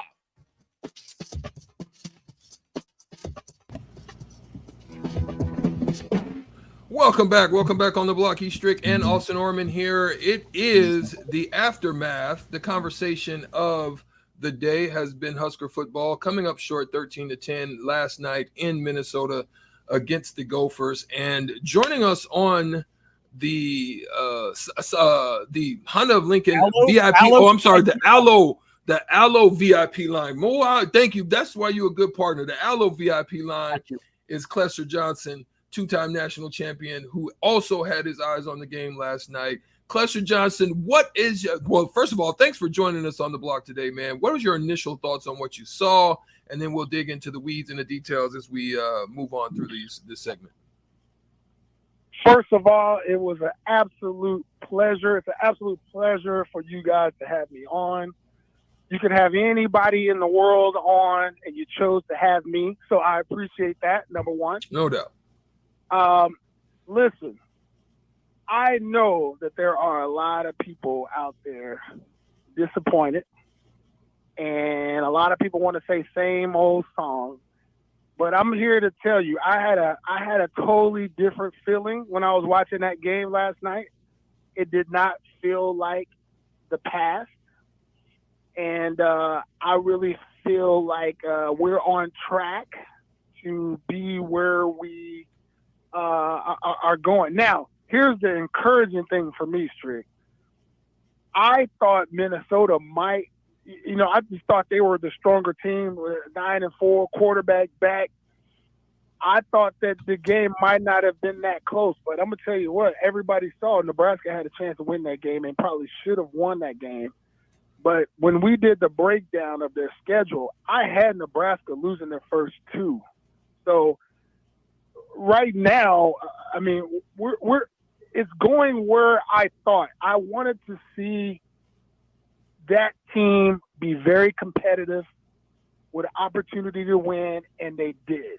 That's exactly what I expected to see. Yeah, I would agree with you. I actually had them losing this game as well. I said they would lose, and I felt that they would lose closely, and they absolutely did. Now, let's be honest about it. I also said that I hope I'm wrong, and I thought I was wrong, and I was going to celebrate and talk about how wrong I was today. But I did feel that they would probably come up a little bit short, and I thought that they would win this next one. Now, we're going to see. But, Kless, what is your initial thoughts on Jeff Sims? You being a former quarterback who was my quarterback in high school, you had your chance to put your eyes on him and to see just the progression throughout the game. And what is your initial thoughts on this particular game and what you see for the Huskers going forward as Jeff Sims at the helm? Okay, let me talk about the pros. What I saw out of Jeff Sims, very physical, great runner. Obviously, I think that was pretty obvious.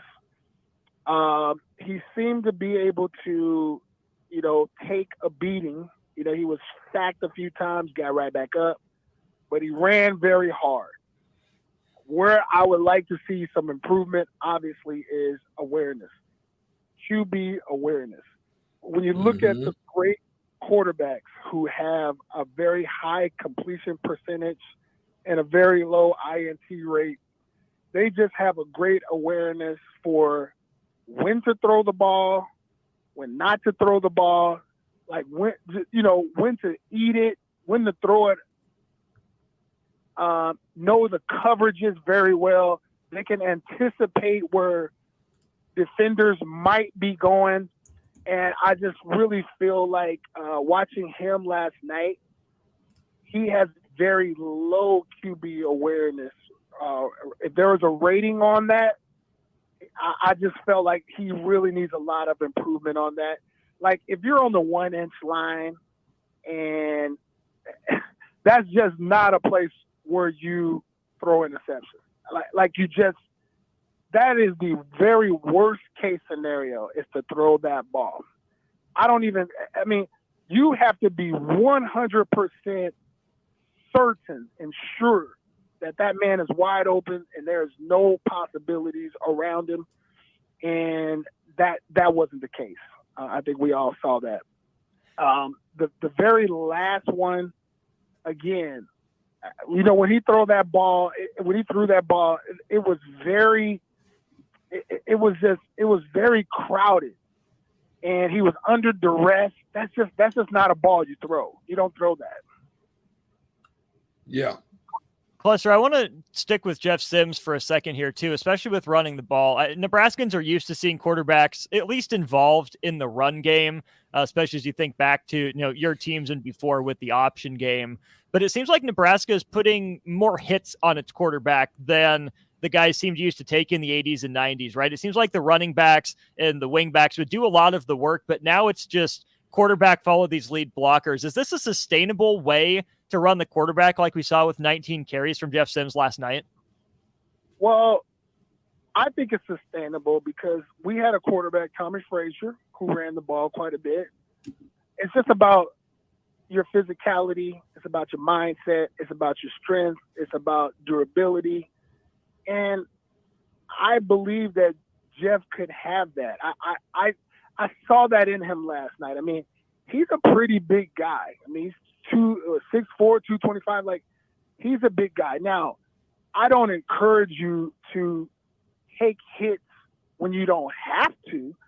And I think it's okay to go down on occasion so you can avoid unnecessary tackles and hits, for sure.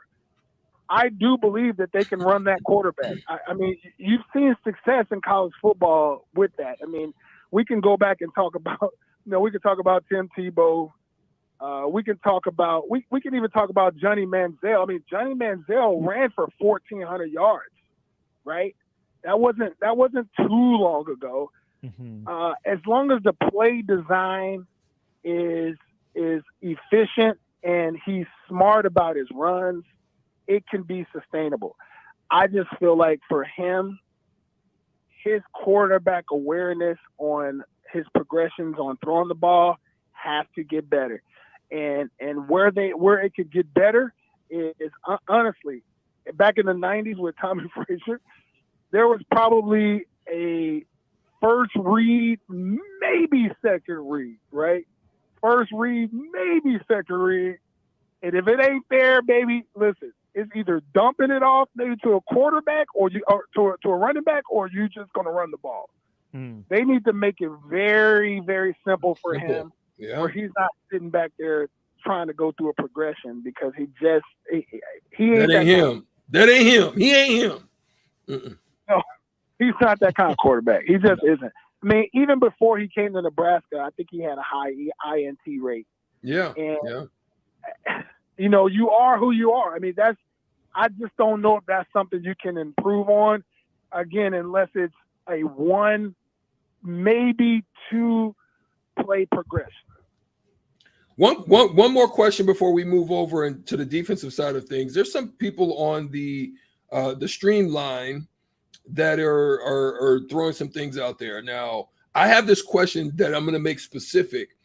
A lot of people are saying, why don't they move Jeff Sims to a receiver position, being that our receivers they're not very strong right now, right? I'm not going to say they're not ultimately strong. I think they struggle with getting releases and also just creating space. When you have a quarterback that's not a guy who can throw it on a dime, that's going to be a problem. But some people are saying, why not move him over to the wide receiver position? I say, I'm going to go a little bit deeper. Class, how long do you go in this observation if this continues in the way that it is, the turnovers, the mistakes, the non-movement, and it's strictly in the run that we're seeing success before you go to a Harburg or you go to a Purdy? How long do you think you wait? Or what would it take to get you there? Well, that's a great question. Coach Rule, I feel, is a smart guy. I looked at offense and defense last night, and I really saw a pretty good game plan on both sides of the ball. So I really felt like they did a good job of planning that game. And I think Minnesota was really pretty shocked at the ability that Nebraska and what they put on the field, because they were pretty equal in their physicality. And I thought that Nebraska was more talented, to be honest with you. They looked like they had more talent. Minnesota had some pretty decent, I say where Minnesota was clearly better, it was in their receiving core. For sure.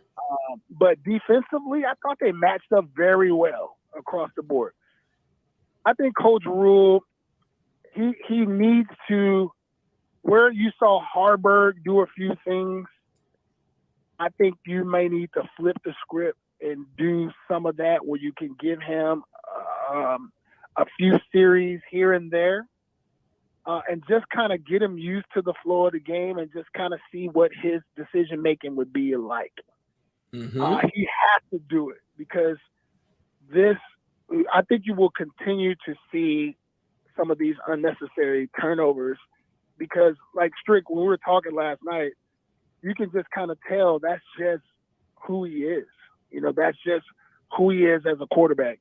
Unless you change you got to change his progression where he's doing some play action and the guy is wide open. Play action, tight end, delay.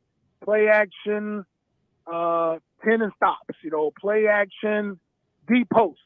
It has to be one of those deals where he's not sitting in the pocket just trying to read. But I believe, Strick, he's probably got another game. He's probably got one more game, because I just don't see Coach Rule letting that continue. Yeah, I would have to agree with you. He's got one more game. He's got one more game to turn it around. I felt that it was probably a couple. I thought if it got into those home games and this continued, that then I would probably start seeing a little bit more. I think he'd probably be able to get out of the Colorado game. Let me ask you this. Yeah. You trying to tell me if he throws 3 more picks against Colorado, he's going to start game 3? No, I don't think he does that bad against Colorado, but I think he's going to still make mistakes. I just don't think he does as bad as he did this game.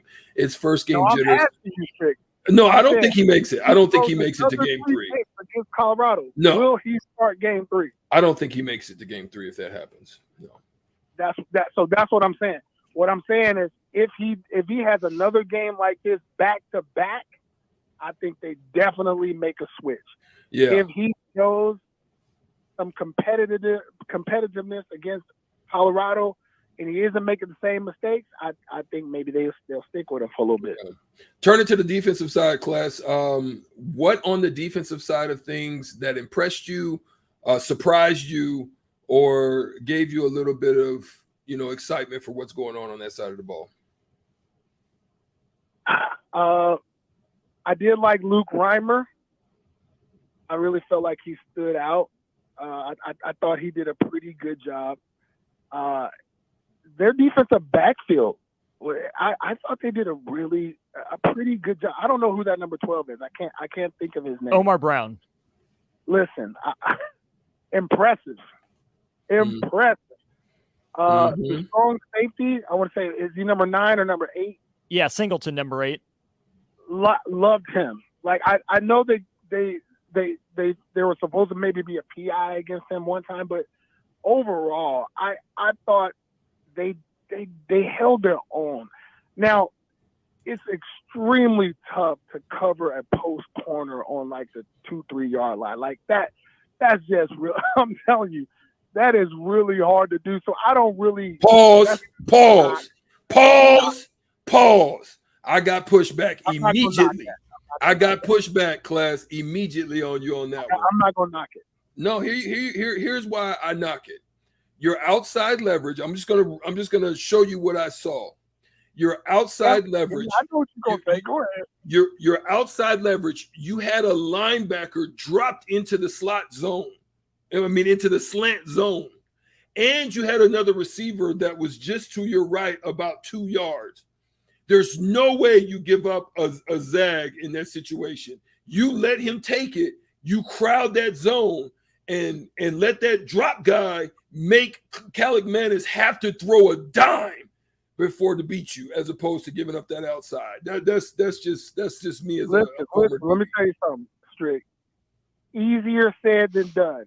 Easier said than done. As a DB, I know your natural reaction is to react on things, and this is going to take a little bit of time for him to make sure he knows his keys. Yeah. Make sure he knows where the help is without a shadow of a doubt. So I give credit to that. I give credit. I give you credit. I will agree with you on that.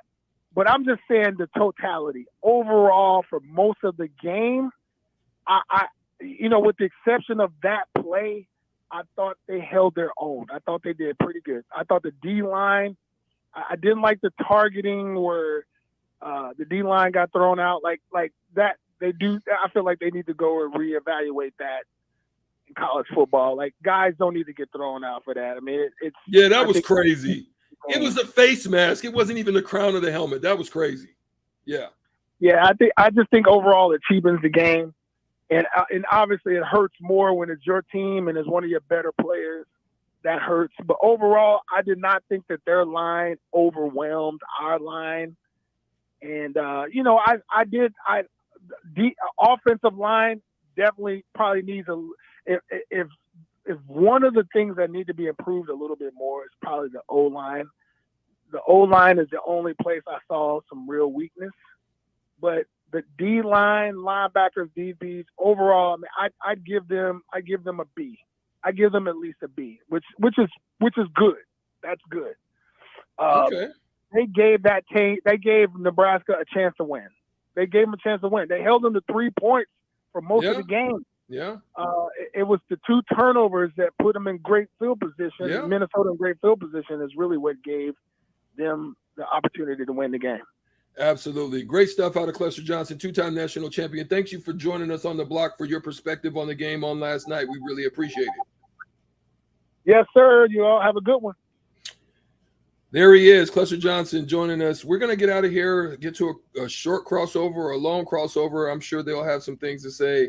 The old school crew, if they're in the building, Austin would only know. But we'll be right back. 93.7 The Ticket at ticketfm.com. Proud to be voted Best Vape Shop. Generation V is thrilled to announce our newest location is now open at 27th and Superior. Generation V. Explore the largest selection of vape, Delta 8, Kratom, all your favorite brands of disposables, e-liquid, and premium THCA flower. Generation V. We'll guide you through our extensive collection to help you find the perfect fit. Generation V. With locations in Lincoln, Omaha, Seward, York, Kearney, and Beatrice. Visit our newest store now open at 27th and Superior in Lincoln. GenerationV.com. E-cigs contain nicotine. Nicotine is an addictive chemical. Action Plumbing, Heating, Air, and Electric is the call I make when I have a need for plumbing services. Whether it's for my home or office, if I need a repair to a water heater, softener, or even my garbage disposal, I know I can count on Action to help. In one simple call, their amazing customer service team promptly schedules a service call, often getting to my needs within a day. Action delivers honest, quality services we can count on. To learn more, visit actionlincoln.com. Houses? They're expensive. And once you buy one, you're kind of stuck with it for a while. You need to make sure you get your best house for the best price. You need Ben Bleicher and his team of pros at Professional Realty Group. They'll take the time to figure out what's important for you in your dream home, and they have the expertise to find the hidden issues that could surprise you after the sale. That's professional knowledge, proactive service. We call that potential. Ben Bleicher and the team at Professional Realty Group of Berkshire Hathaway's home service ambassador. Find more online at prg-ne.com. Accelerate your financial journey. With Kasasa Cash, experience the thrill of earning more with each transaction or the freedom to withdraw your cash from any ATM nationwide. Not to mention, no monthly service fees. It's the power of earning up to 5.5% APY on your Kasasa Cash with Liberty First Credit Union. Earn rewards beginning at a penny, continuing up to $40,000. Visit libertyfirstcu.com for details. Federally insured by NCUA. Liberty First Credit Union. Banking with purpose. Account qualifications apply. At first, I was really nervous and intimidated to buy a ring. I wasn't sure what I was getting into. My experience at Starter Heyman was very easy. I felt like I walked out of Starter Heyman with the ring that was going to make her go wow and say yes. I love my ring. It is so beautiful. I absolutely love my ring. I get compliments on it all the time. I always tell them Starter Heyman. Yeah, we would definitely recommend Starter Heyman. Yeah, it was great. We're definitely coming back. Sure. Sauter Heyman Jewelers, Lincoln and Grand Island. SauterHeyman.com. My dream was to work in commercial banking, but it required a college degree and I didn't have one. I found out that Doane had classes for adult learners on the Lincoln campus and online. So I earned my bachelor's degree, and 5 months later, I landed my dream job. I decided to continue my education, and now I'm working on my MBA at Doane. For me, the Doane experience has been life-changing.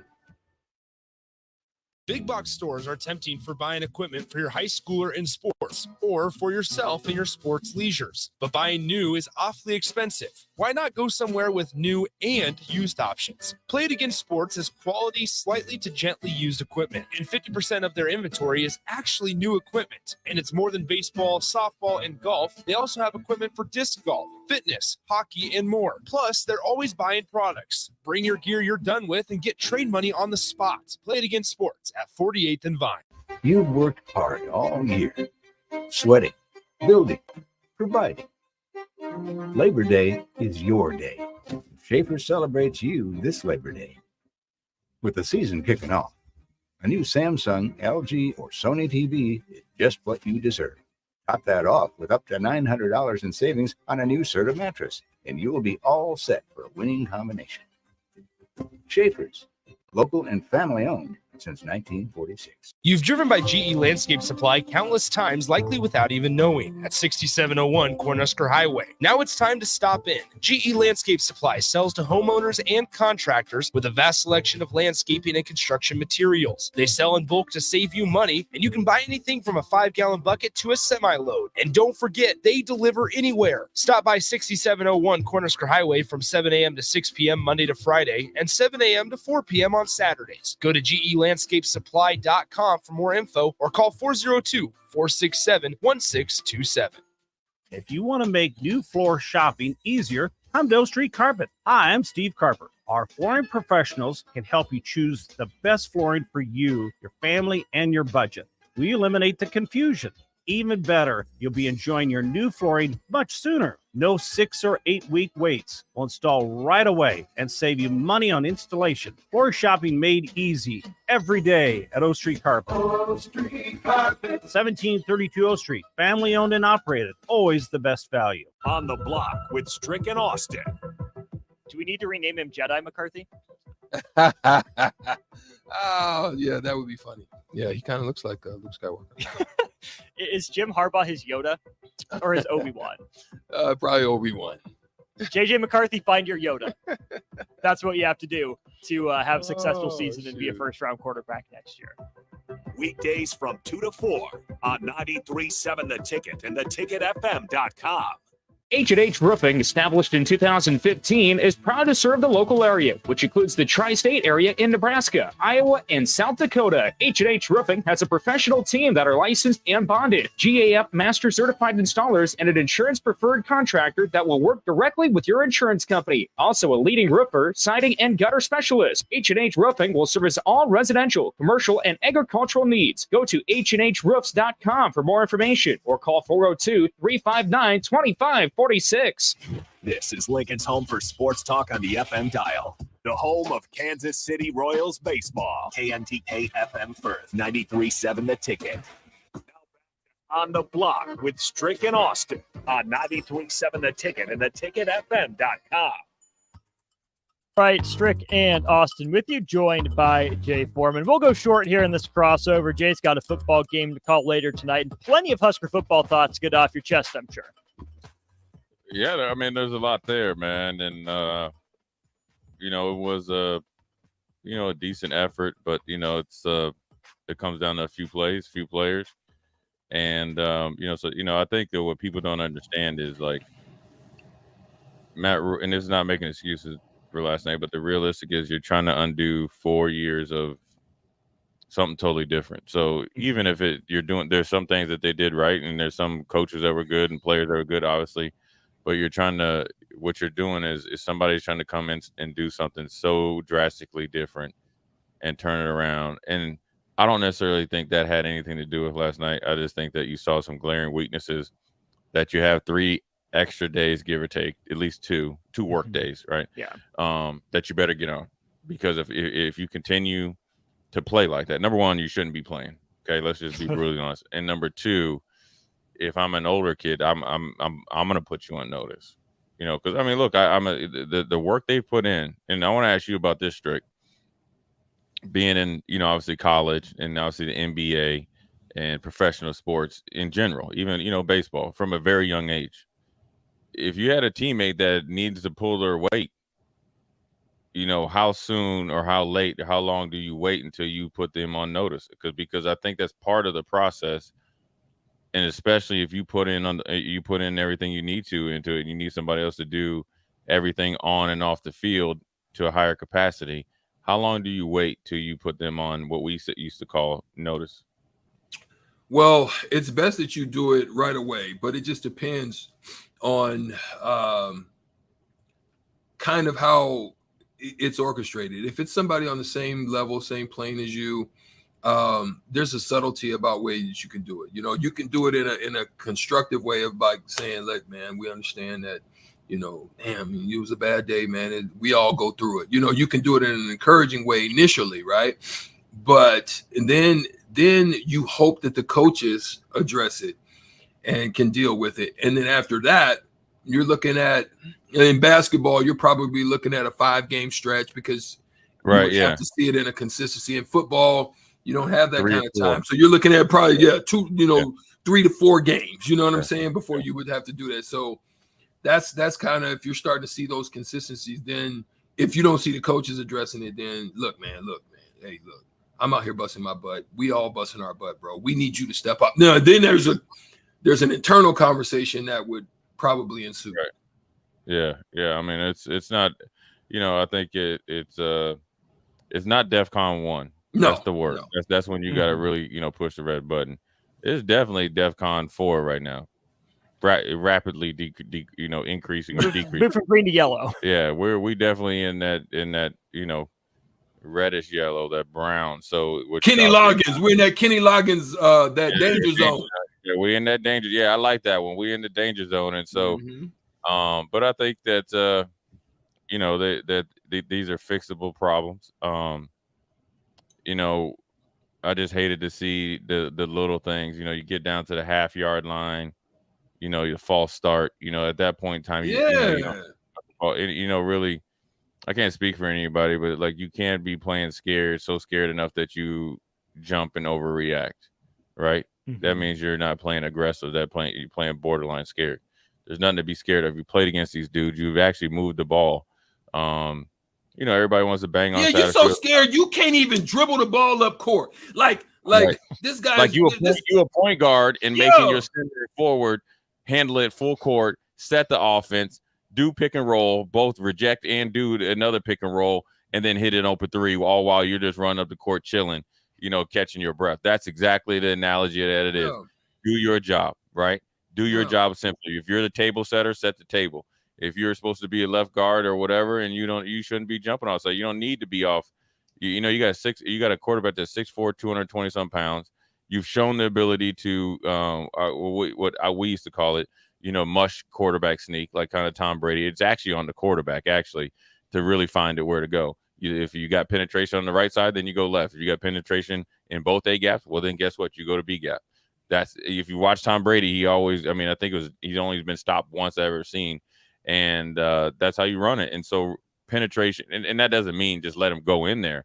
But what I mean is you don't have to be jumpy and jumping off sides. But that was off the goal line. You got off the goal line for 5 yards.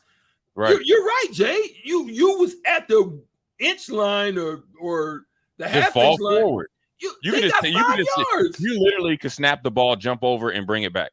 Yeah. As long as you Just break stretch the your plane. arms out. Well, yeah, but then bring it back, and because as long as And you then break as long as you break the plane, and even if you fumble after, it's still a touchdown. Now, granted, I think the one prior by Irving, I think that or Gabe Irving, I think that was a touchdown. But really, to be honest with you, I'll even go a step further. Okay, we're 5 yards back, dude. Listen, that's a bad decision to throw that ball by Jeff Sims, not by the coaches. It's the right decision to run a play there. Well, yeah, and with no timeouts, you can't run the ball. No. Because if you run the ball, get stopped, Jay Foreman lays on you for 3 seconds. It's impossible to get your field goal unit on. We got to spike it first. Yeah, you have to spike it, and they're not going to just the clock is going to run 2 seconds when they blow it because it's kind of like you get back pay on it, right? The play call was good because Borgature was wide open, butt naked. He was bucket naked, not just butt naked, bucket naked. He was bucket naked. So you really can't bang on the play call, right? Yeah, you got to bang on the decision making. And good stick route. Good stick from the time that like tonight you'll see high school quarterbacks. If it's not open, throw it to the stands. And Jeff Sims isn't alone in this issue. I said it last night on the after game show. I want to give up props to everybody calling, texting, and it was blowing up last night. Oh, I said this, even at the professional level, Josh Allen struggled in the red zone last year. Why? Because he wasn't playing the quarterback position correctly. You know what I mean? But Josh Allen got better at it as the season went on, and he knew he had to, and it's been a focus of his this last offseason. We'll see if he does better. But these are the things that you can control that they need to get under control, like now. Yes, you rest today because you got in probably late last night. You need to watch the game and come into it. And then you need to have whatever they have the schedule, it needs to be all hands on deck. First of all, you shouldn't be going out nowhere besides to the stadium, study hall, training table, crib. Because you got a big game. You're going to if you think Minnesota was bad last night, you're going to know Hornets, homeboy. It's going to be something that you've never seen before. It is going to be electric and it's going to be intense, and you have to rectify what you did. It doesn't matter what Colorado does against TCU. It's not like you're going to say, oh, because we ain't TCU. They get beat by 50. We ain't TCU. We scored 10 points last night. 10. You're lucky to get 10, really, in some ways. He's Jay Foreman. He'll be on Old School DP with I like that shirt. Plenty more Rick. game reaction. Hey, man, that thing look clean. I like that shirt, dog. Look at him over here. You got that head shining like a diamond, too. Look at my boy. Look at you. Yeah, I see you. Strick. Love it. All right, player. We out.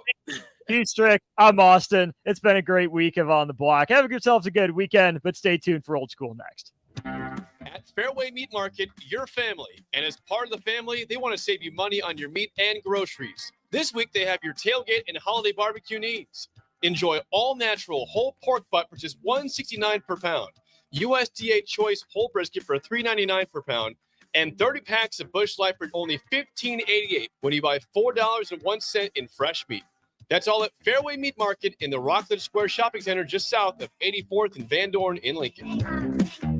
proud to be voted Best Vape Shop. Generation V. Is thrilled to announce our newest location is now open at 27th and Superior. Generation V. Explore with the largest selection of vape, Delta 8, Kratom, all your favorite brands of disposables, e-liquid, and premium THCA flower. Generation V. We'll guide you through our extensive collection to help you find the perfect fit. Generation V. With locations in Lincoln, Omaha, Seward, York, Kearney, and Beatrice. Visit our newest store now open at 27th and Superior in Lincoln. GenerationV.com. E6 contain nicotine. Nicotine is an addictive chemical.